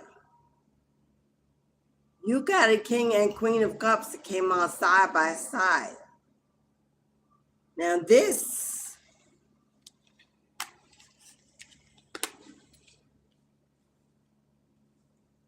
is a partnership. This is a partnership, a union.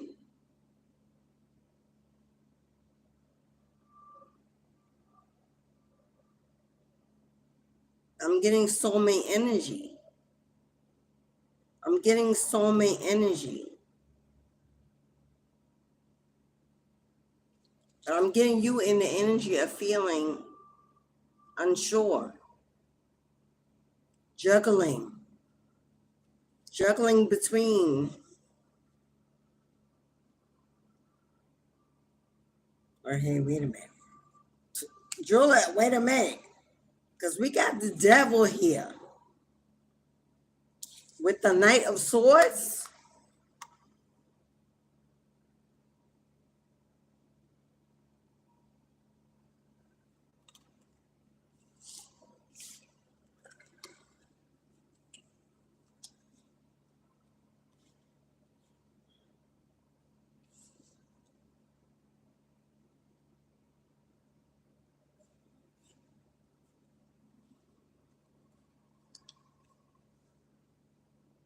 Okay. It looked like somebody that may have been trying to connect with you. Somebody that may have been trying to connect with you, because you are this Queen of Cups. You are the Queen of Cups. It seems like a King of Cups that was trying to connect with you.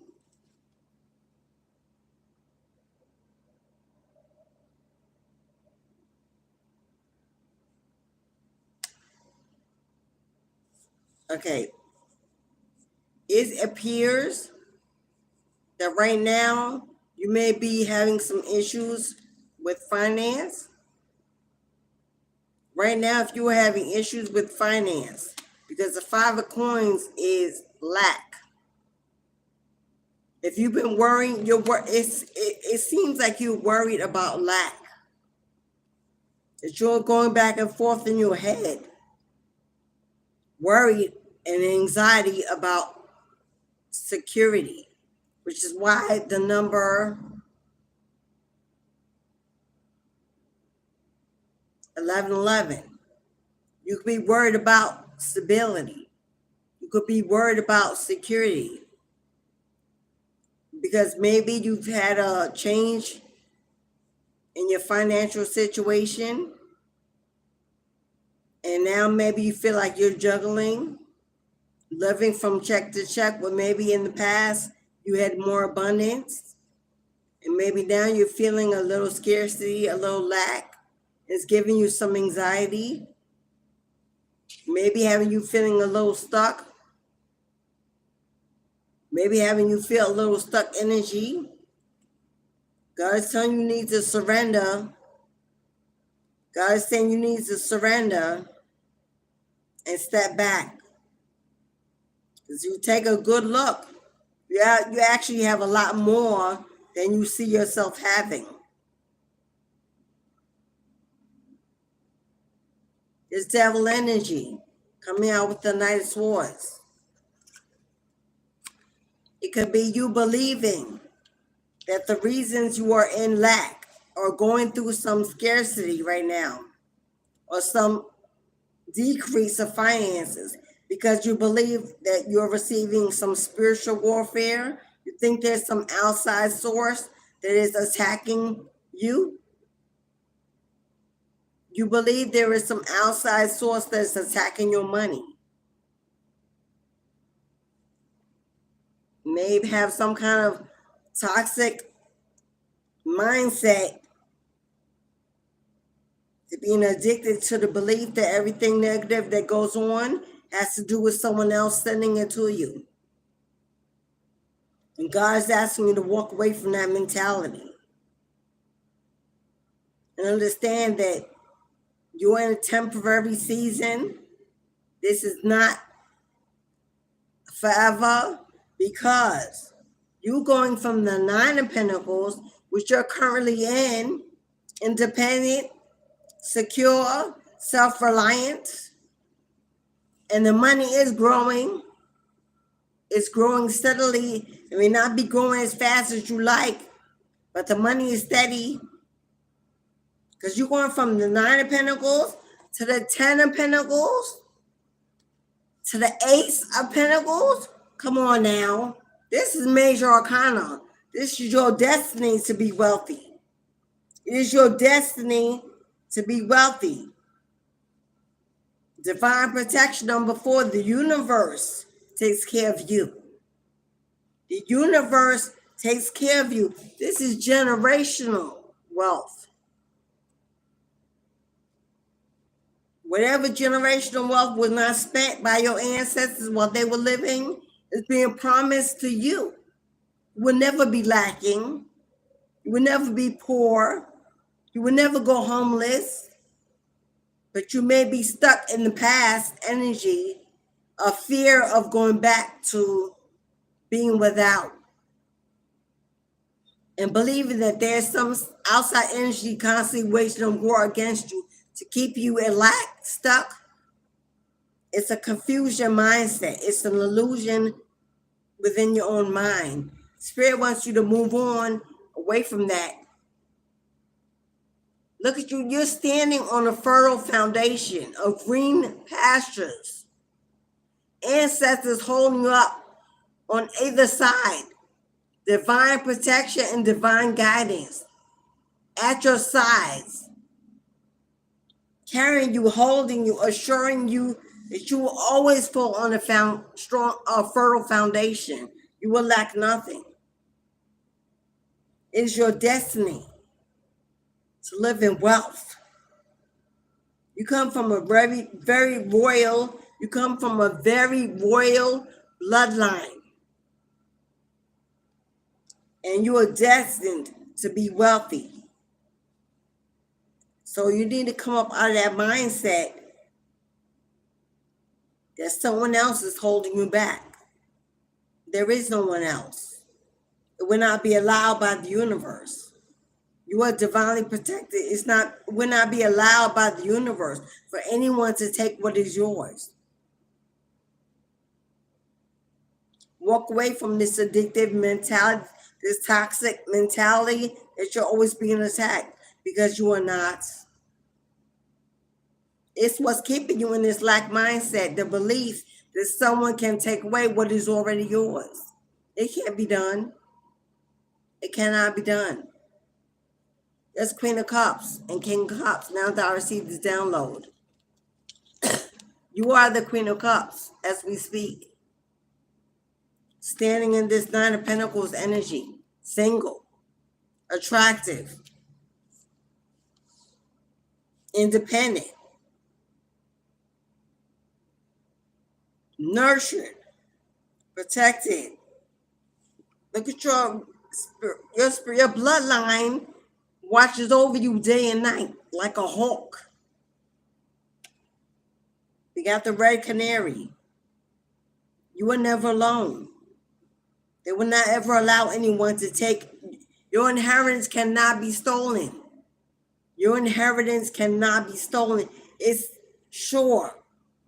But you must move on from this toxic mentality that a temporary season is permanent, because it is not temporary. We've been in winter stillness all winter. It's the season of lack. It's the season of nothing, stillness. We are in it. We're coming out of that. We're getting into harvest in the spring. The reason why the Queen of Cups is here, because they're both energies of you. It's time to go from your Queen of Cups energy, needing to heal, to go within, to stay in solitude and seclusion, protecting your energy, protecting your heart, depressed, lonely. Come out of that and rise into your King of Cups energy. Both energies are your feminine and masculine. Come out of your feminine energy of weakness and depression and sadness and loneliness and get into your King of Cups. Emotional matureness, grounding in your logic, in your mathematics, and not in your emotions, not wearing your heart on your sleeve. King of Cups energy is grounding, sure, confident, courageous, logic, in the knowing, safe.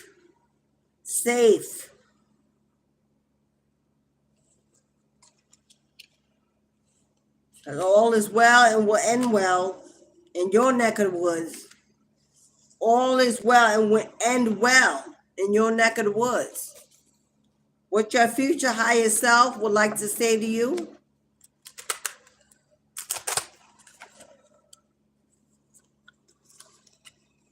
What your future higher self would like to say to you? Let go of toxic thinking. Let go of speaking negatively to yourself, judging yourself.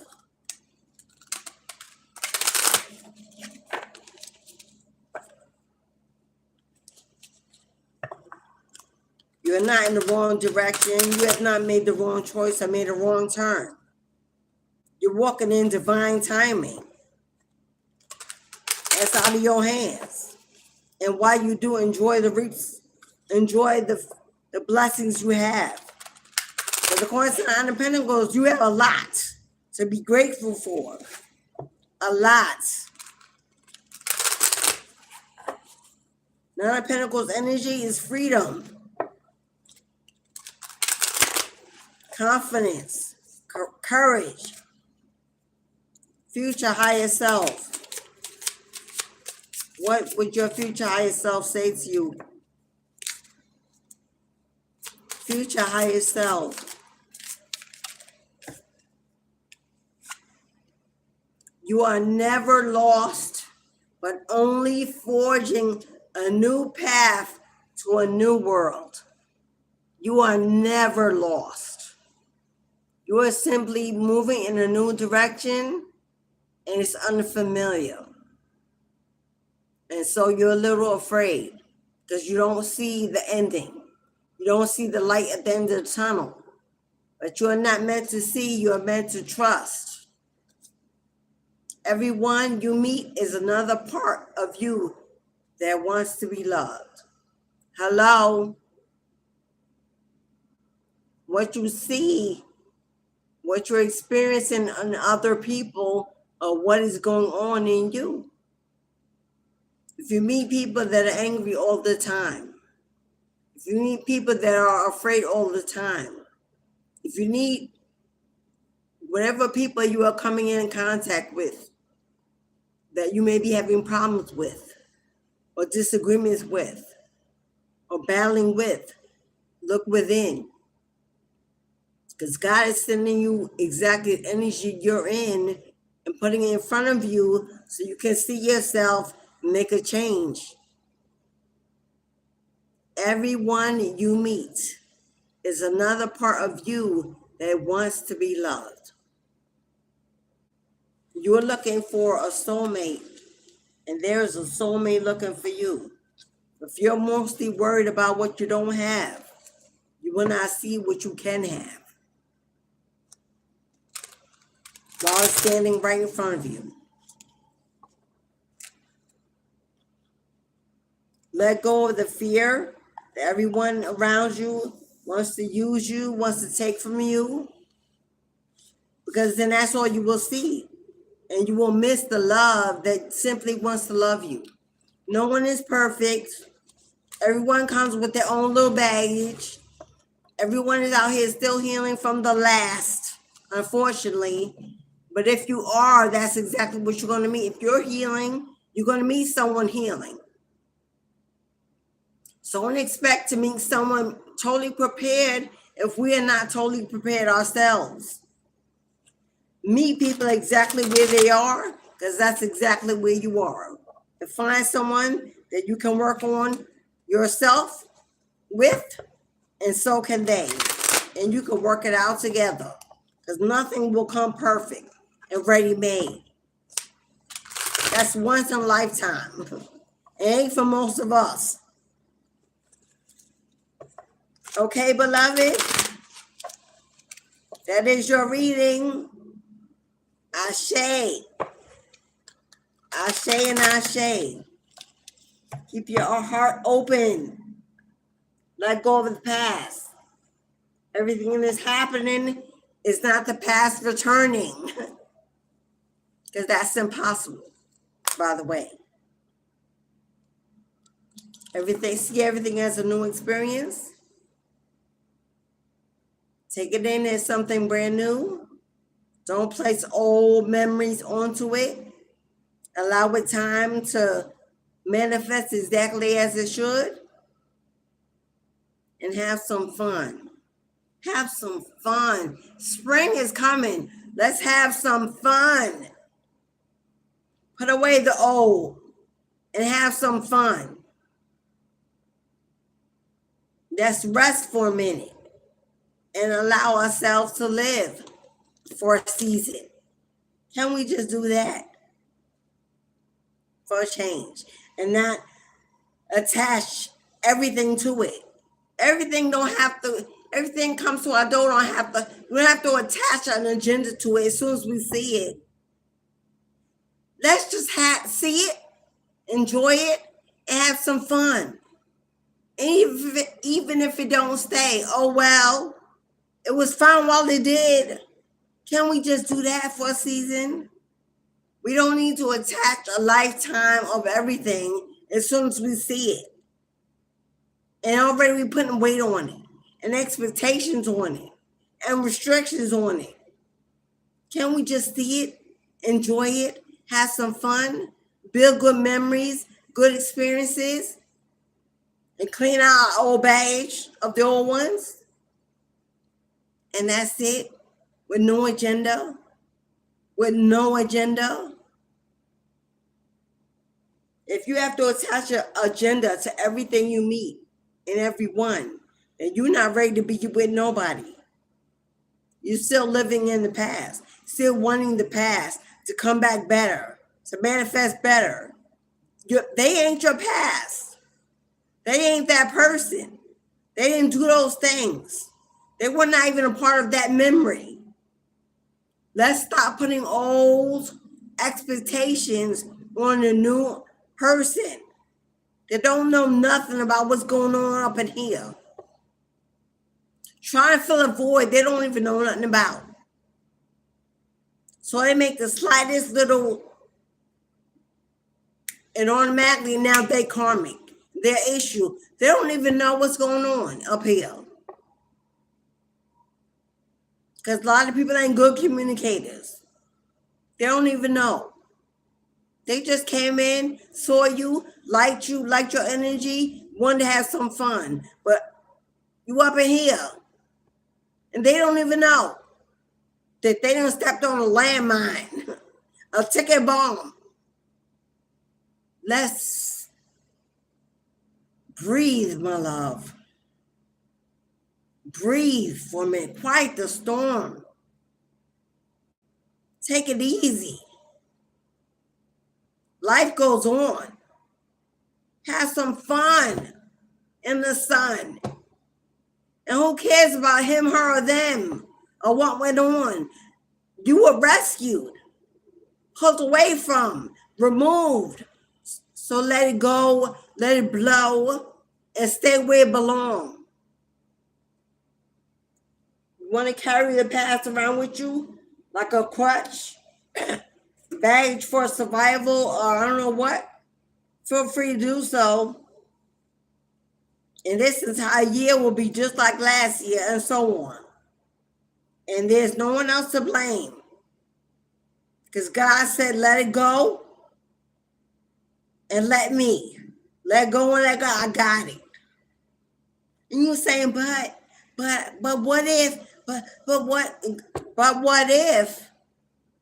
Yeah, but what if? What if you tried? What if that part of you died? What if you brand new? What if there's something different? Don't you want to know? Don't you want to find out? Give time. Give time sometimes to manifest the best. They ain't going to come in like a bright knight on a horse with a whole bag of money. Give time to manifest what it's supposed to be. There's a police car, police siren, 911, rescue, release, freedom, protection on the way. You are protecting everything you love, everything that belongs to you. They cannot steal your inheritance. Spiritual inheritance cannot be stolen. Generational wealth, that's a different thing. But your spiritual inheritance, what you've earned, cannot be stolen. Because then nobody else earned that but you. You gave that to God. You surrendered that to God. You let God transform, manifest that into change. That can't be taken. Now, if you stuck on generational wealth, because that's more important to you than your spiritual inheritance, that's why you ain't going to never get ahead. Because generational wealth is man-made. Spiritual inheritance. So wherever your priorities are, figure it out. I'd rather get spiritual inheritance every day over generational wealth any day of the week. Because generational wealth ain't going to get you your wings. Hello? That which those before you did not manifest, that was surmounted and collected, that you were chosen to receive in replace of them, will only come to you based on your spiritual inheritance. So you cannot get generational wealth until you've manifested your spiritual inheritance. Don't get twisted in these streets. Ain't nobody out here getting generational wealth. That's a karmic. Karmics don't get generational wealth. That ain't how you bring them in, through addictions and habits and poor greed. That ain't how that's coming in. If you haven't been transformed, reborn, if you haven't surrendered, sacrificed, if you don't patiently wait for due season, due process, if you're in control and running the ship, thinking it's all you, living your ego, You will never see generational wealth. It ain't coming to those who beg, borrow, and steal to get it. It ain't. And I said what I said. So let it be known.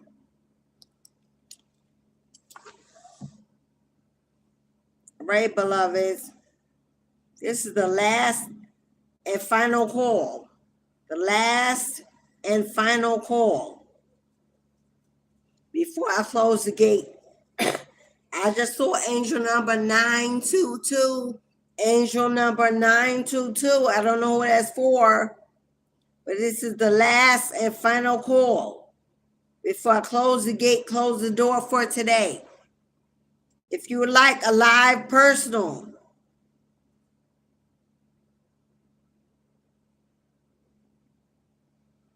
reading, if you have questions, concerns,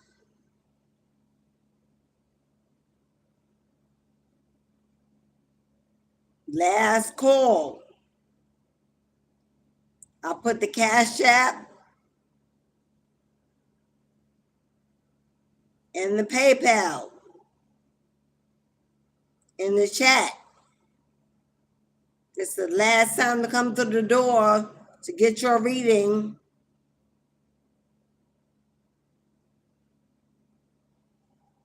And then the gate is closed for today. Lilo, you're so welcome, beloved. So welcome. Lady Peaches, absolutely, you can get a reading. Make your payment. Make your payment. You surely can get a reading. There's the instructions in the chat. Last call for live readings. And then we're closing the door. Intuition. Follow your gut. You know what you need. Take action, make moves. You can't keep sitting in need and expecting.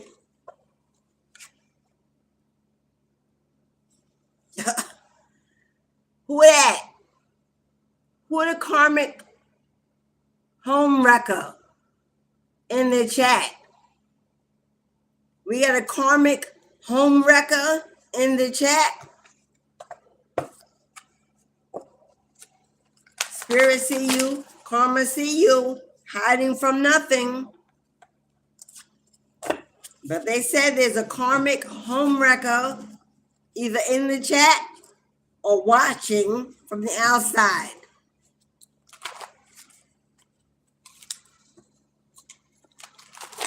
Somebody that's, if you're in a connection, a marriage, a relationship, and there is separation, you feel like two roommates living in the same, sleeping in the same bed.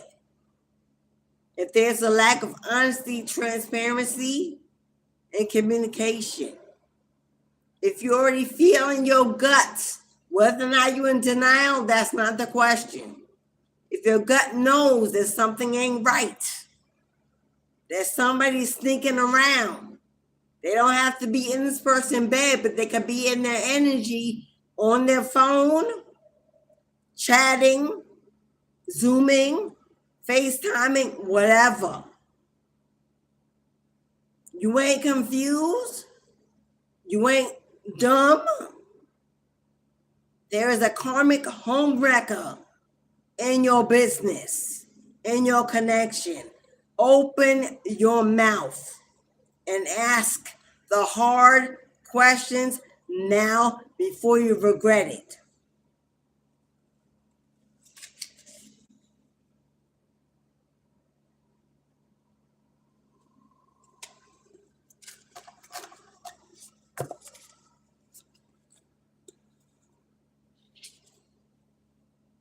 Turn the page.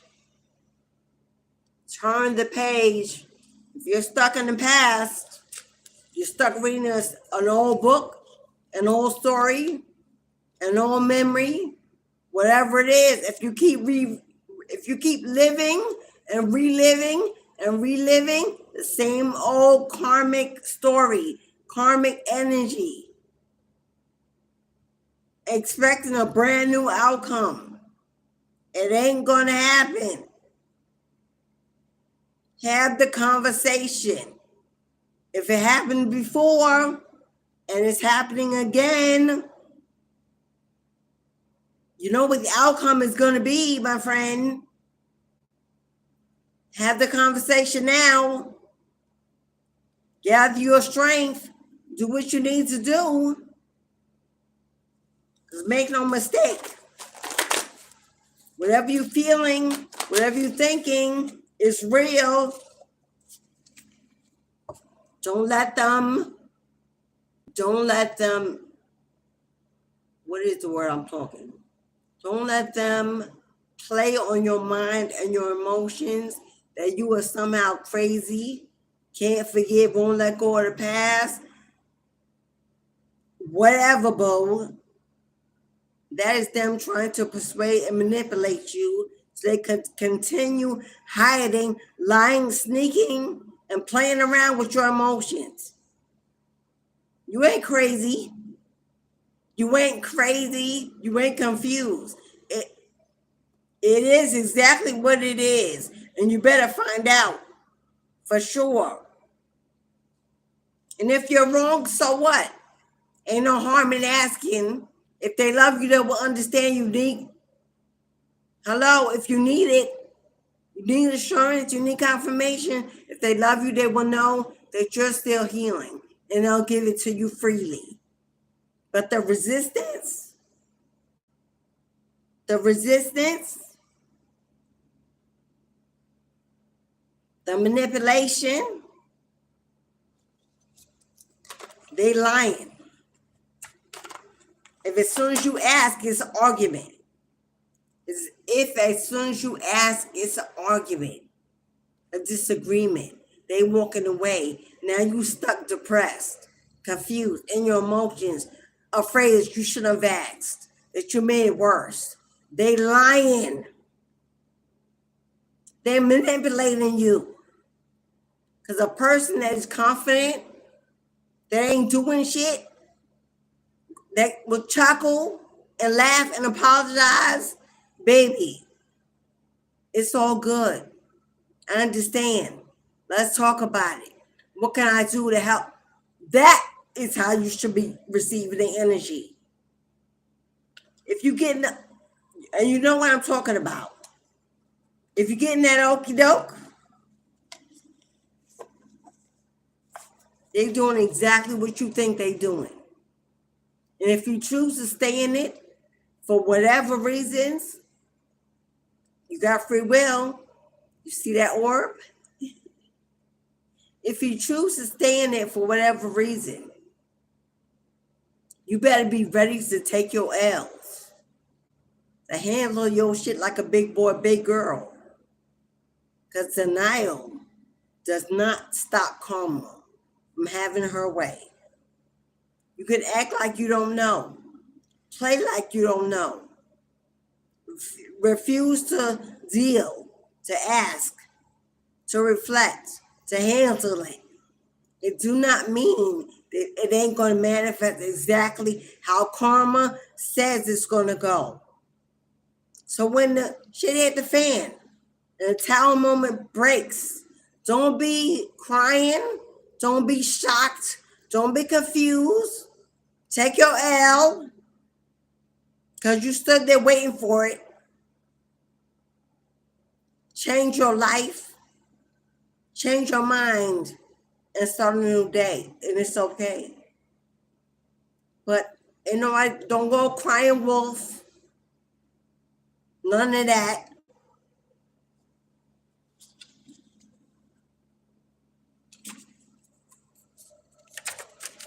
You've given enough, and now it's time to receive some. You've given enough, and now it's time to receive some. Get it.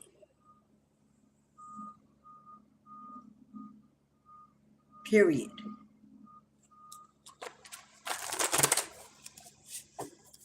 period.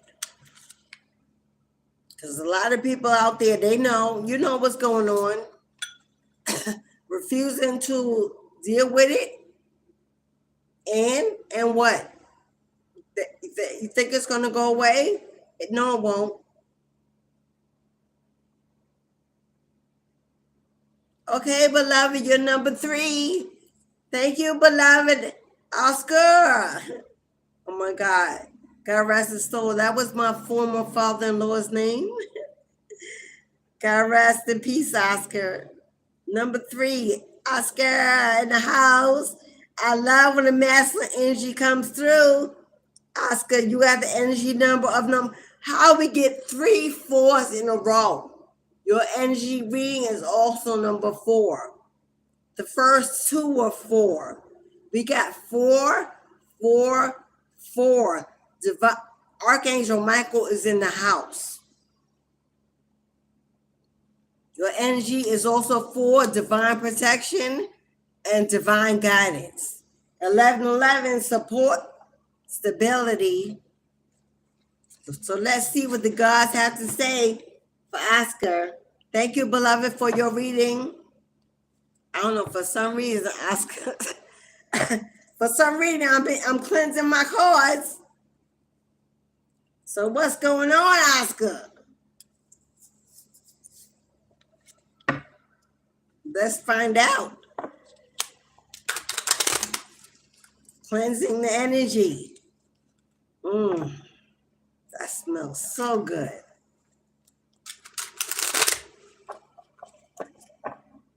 Energy of 4. Divine protection, divine guidance. In the right place at the right time to receive this message.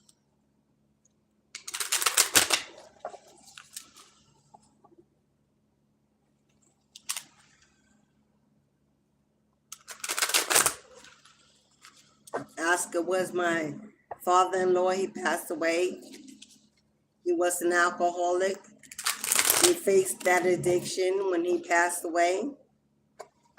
But he was a loving, at least to me.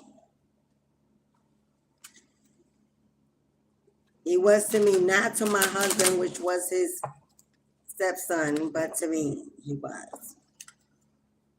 He loved our son. At the time, we only had our one son. He passed before we had we had our daughter before he passed as well. But he loves our son. He passed away with no family by his side. No one to bury him. Blessings to you, Oscar, and may you rest in peace wherever you are. No one showed up. So even though I loved him and I forgive him, those who were connected to could not. All right, Oscar, timestamp 2:38:48.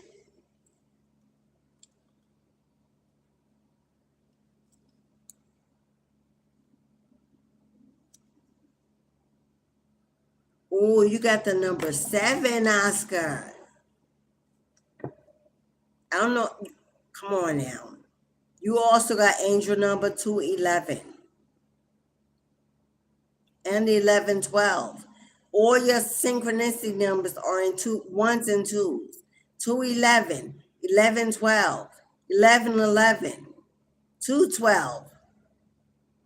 But the energy of your reading is 4, divine protection, divine support, stability. 7, good luck, good juju, growth, fertility. 4 and 7 break down to an 11, break down to a 2. Partnerships, unions, marriage, collaborations, additions. Let's see. I was getting ready to shuffle again. Let's see for Oscar. Confirmation and clarity for Oscar. Woo, that's a lot. That's a lot. Okay, Oscar. Spirit's got a lot to say to you. But you came out in your reading. I know that light may be putting a glare.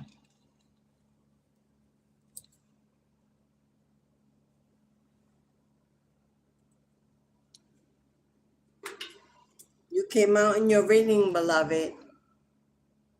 There's a King of Cups. There is you.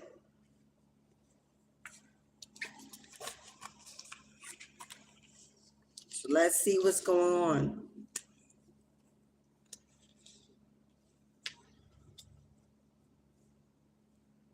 Boy, they gave you a lot. I got to make room.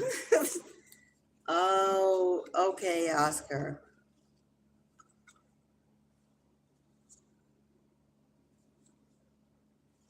We got a King of Cups facing some addictions,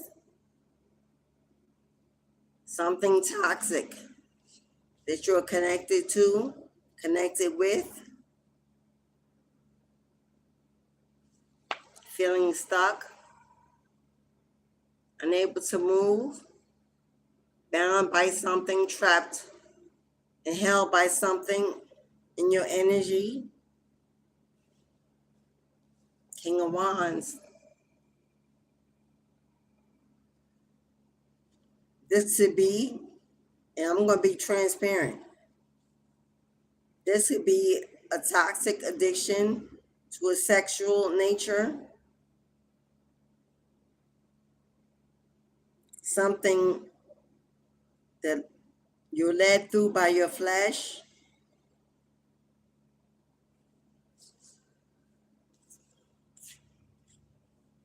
Well, we got a lot of kings out here.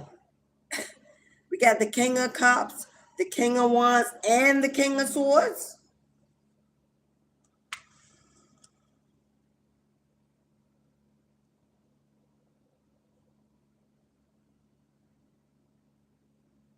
Definitely in a place of emotional healing. Definitely in a place of emotional healing.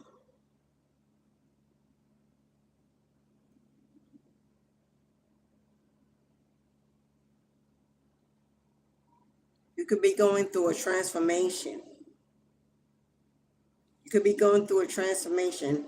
You have prayed and wished over this affliction, this toxicity, this addiction, this connection, this trauma bond. You have prayed to be unstuck, to be released. You surrendered. You surrendered in order to heal, to transform, to break away from this hold, this bond over your life.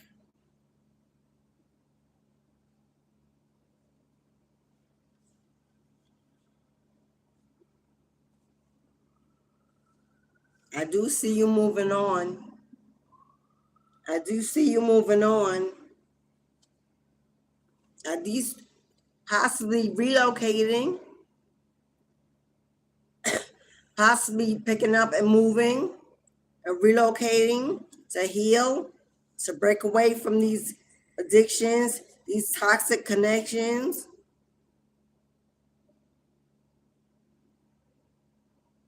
Moving to heal and get away from this devil energy. Spirit may be helping you move, relocate. See you standing on fertile pastures, greener pastures. Fertility. You may have, I do see a blessing coming in. I do see a blessing coming in when it comes to finance. I see a financial blessing coming in. That's that number 7. That's that good luck and good juju. Because victory shall be yours. I see you courageous, confident, determined, strong. I see you healthier, empowered, because you surrendered. You surrendered.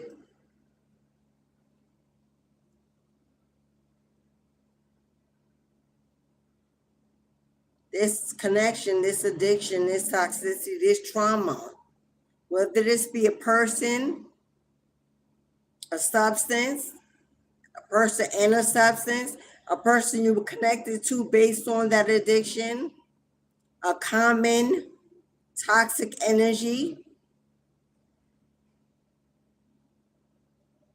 I see you rising in power, taking your power back. This is you becoming self-empowered, speaking up about what happened to you, what's done to you, what is going on, no longer being ashamed, no longer living in guilt or shame or regrets, empowering yourself. It is what it is, it was what it was, but you can make a change every day for the better. With the Chariot influencing home and family, these addictions, these toxicities could have been generational in your bloodline. Maybe your father before you, brothers, masculine energies in your family, someone you may have been closely connected to intimately, but keeping privacy and confidentiality key. But I see you breaking away from home and family that is toxic, that is all consuming, that keeps you in this stuck energy. Maybe used to people please, attention seek, be stuck on material gains.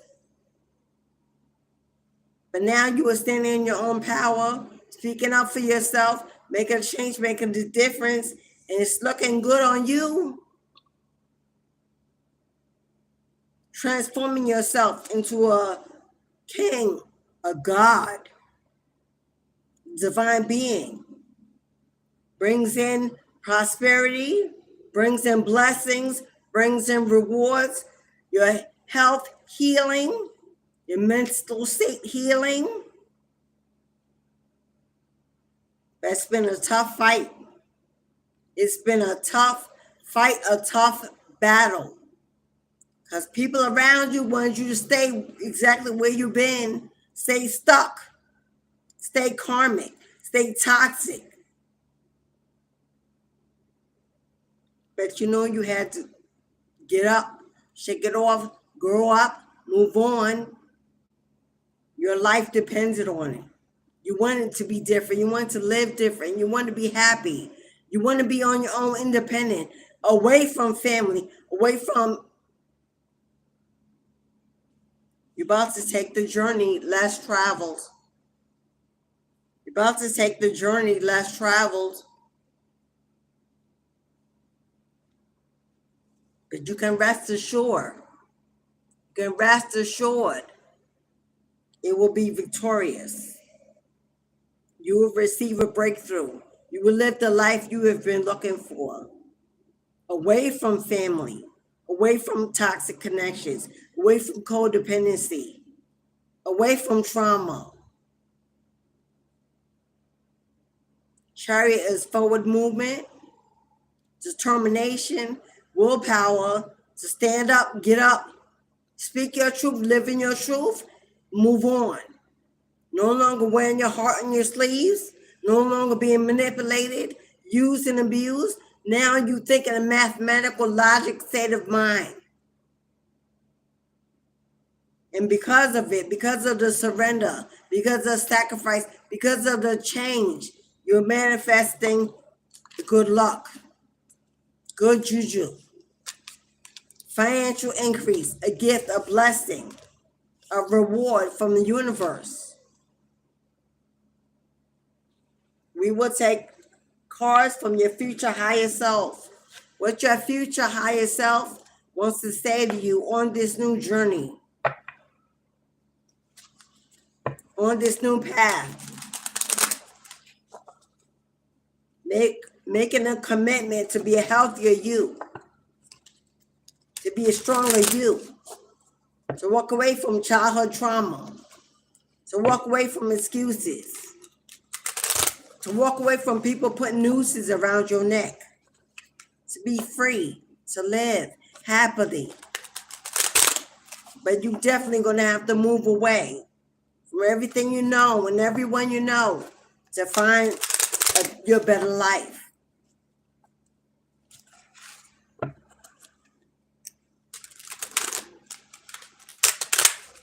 So like they say, sometimes you got to get out the hood.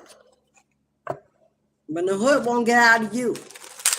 Sometimes you just got to get up and move away, far enough away from it. And all this toxicity. You are never lost, but only forging a path. Like this came out earlier for someone else. You are not lost. You are not alone. God got you, holding you, comforting you, and protecting you, and guiding you towards the next steps of your life. It may be scary, walking into the unknown, being independent for the first time, growing up, giving up everything you thought you knew to be who you are supposed to be. But it is time. You're walking into a brand new world on a brand new path. And you're being guided to go, to flow, to not ask questions, to trust. Perspective is a matter of where you stand. To just trust. To trust. Put on that backpack, forge a new road, go at it alone with courage and determination and willpower to live the life you deserve. You deserve to be happy. You deserve to be healthy. You deserve to be free. And you deserve to be loved. No matter what you've done, our experiences are not who we are. Our experiences are not who we are. They're what others used to judge us with. When you take in your own power, they're only what made you your best, highest, and strongest self. You utilize them to build you up. Don't let other people use them to tear you down. It's not where you've been that counts, it's where you are going. That's card, Oscar. You are a beacon for others to follow.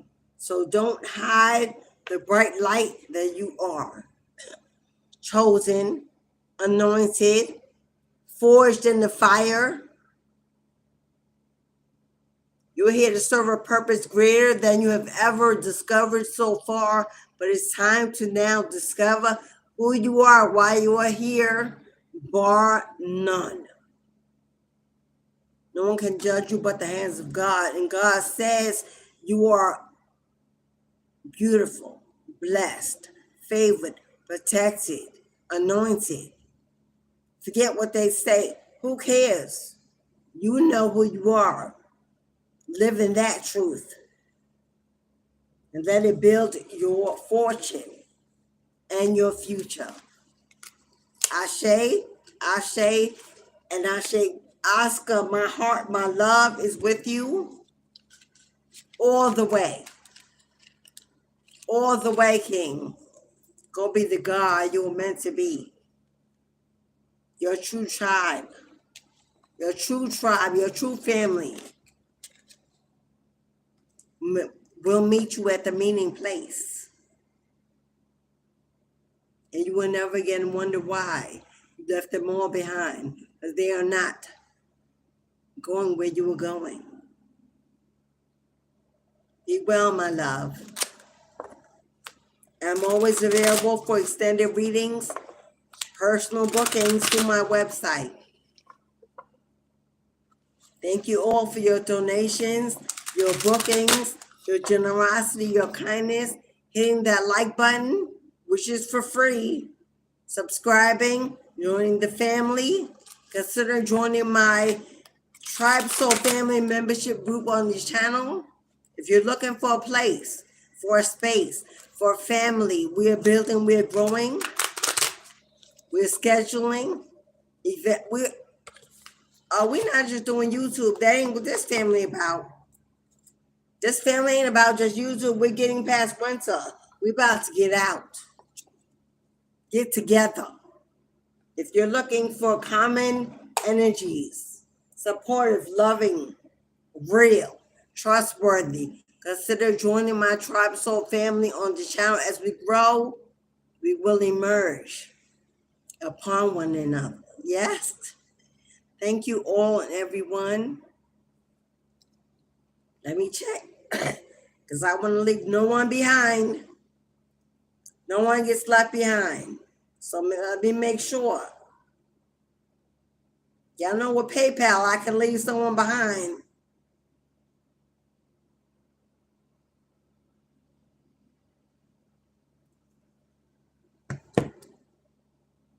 My heart is with you all, for I am a divine being and I am love above all. Human, fallible, yes, but striving, mindful, and focused and determined to bring you my best. Thank you for everyone who came, that shared, that booked, that donated, that gave, even if it's just your time. You could be anywhere in the world, but you chose to be here, and I appreciate your presence. For the trolls and the stalkers and the watchers outside the gate, I love y'all too. I love you too, and I pray for you too.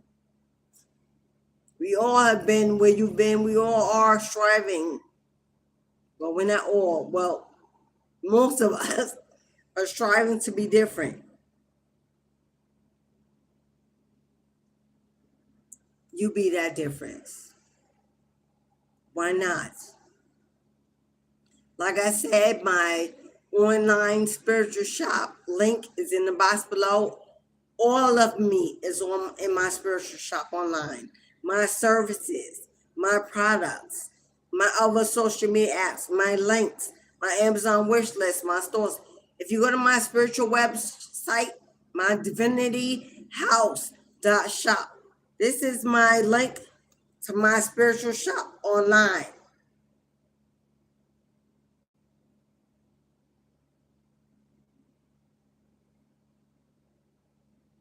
If you'd like to check out my spiritual shop, there you can book, contact me, check out what else I do.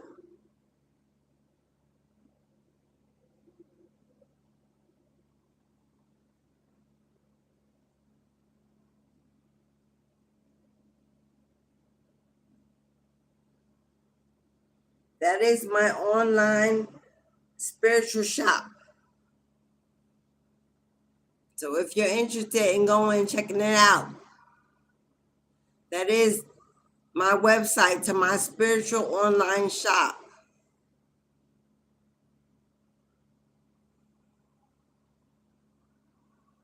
And my chat, that's my link. You can go in there, you can book, you can chat, you can blog. We're going to do it all. It's still in the building state because I'm not tech savvy, y'all. And me and AI did that by ourselves. I have much more to add to it, much more to come.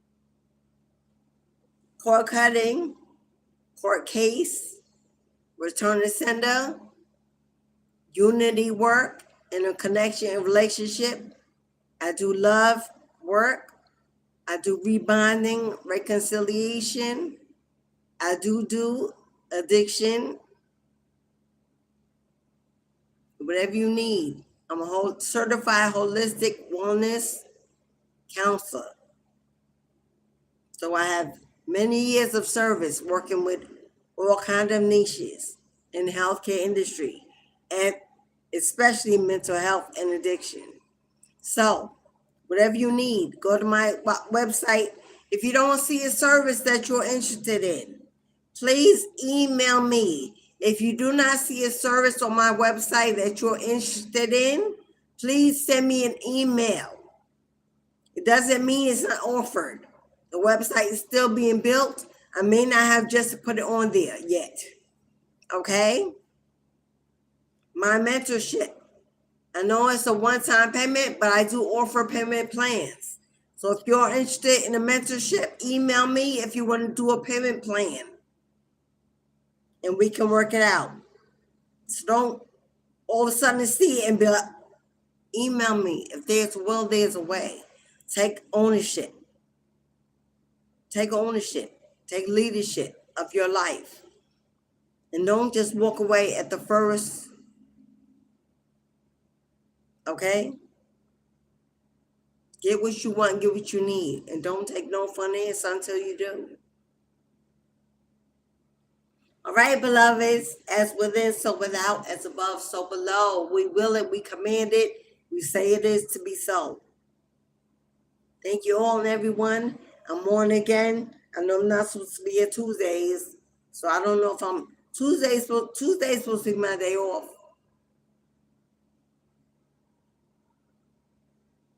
But I'm not sure if I'll be here tomorrow. Whatever God says for me to do, that's what I'm going to do. Oh, membership groups. My magic room and my tribe family. Tuesday or Thursday, look for your exclusive membership videos. That may be what I'm doing tomorrow. If I'm not live, look for your membership videos to hit your channels tomorrow. Yes? Oh, tomorrow, Tea Time Tuesday. Tribe Soul Family, tomorrow, Tea Time Tuesday with Mystic. Look for your juicy video tomorrow. I'm going to go get me something to eat. I love you all. I really do. Thank you. Go out and conquer your week. Slay. Slay. Have some fun. Ashe. See y'all later, y'all. See you soon.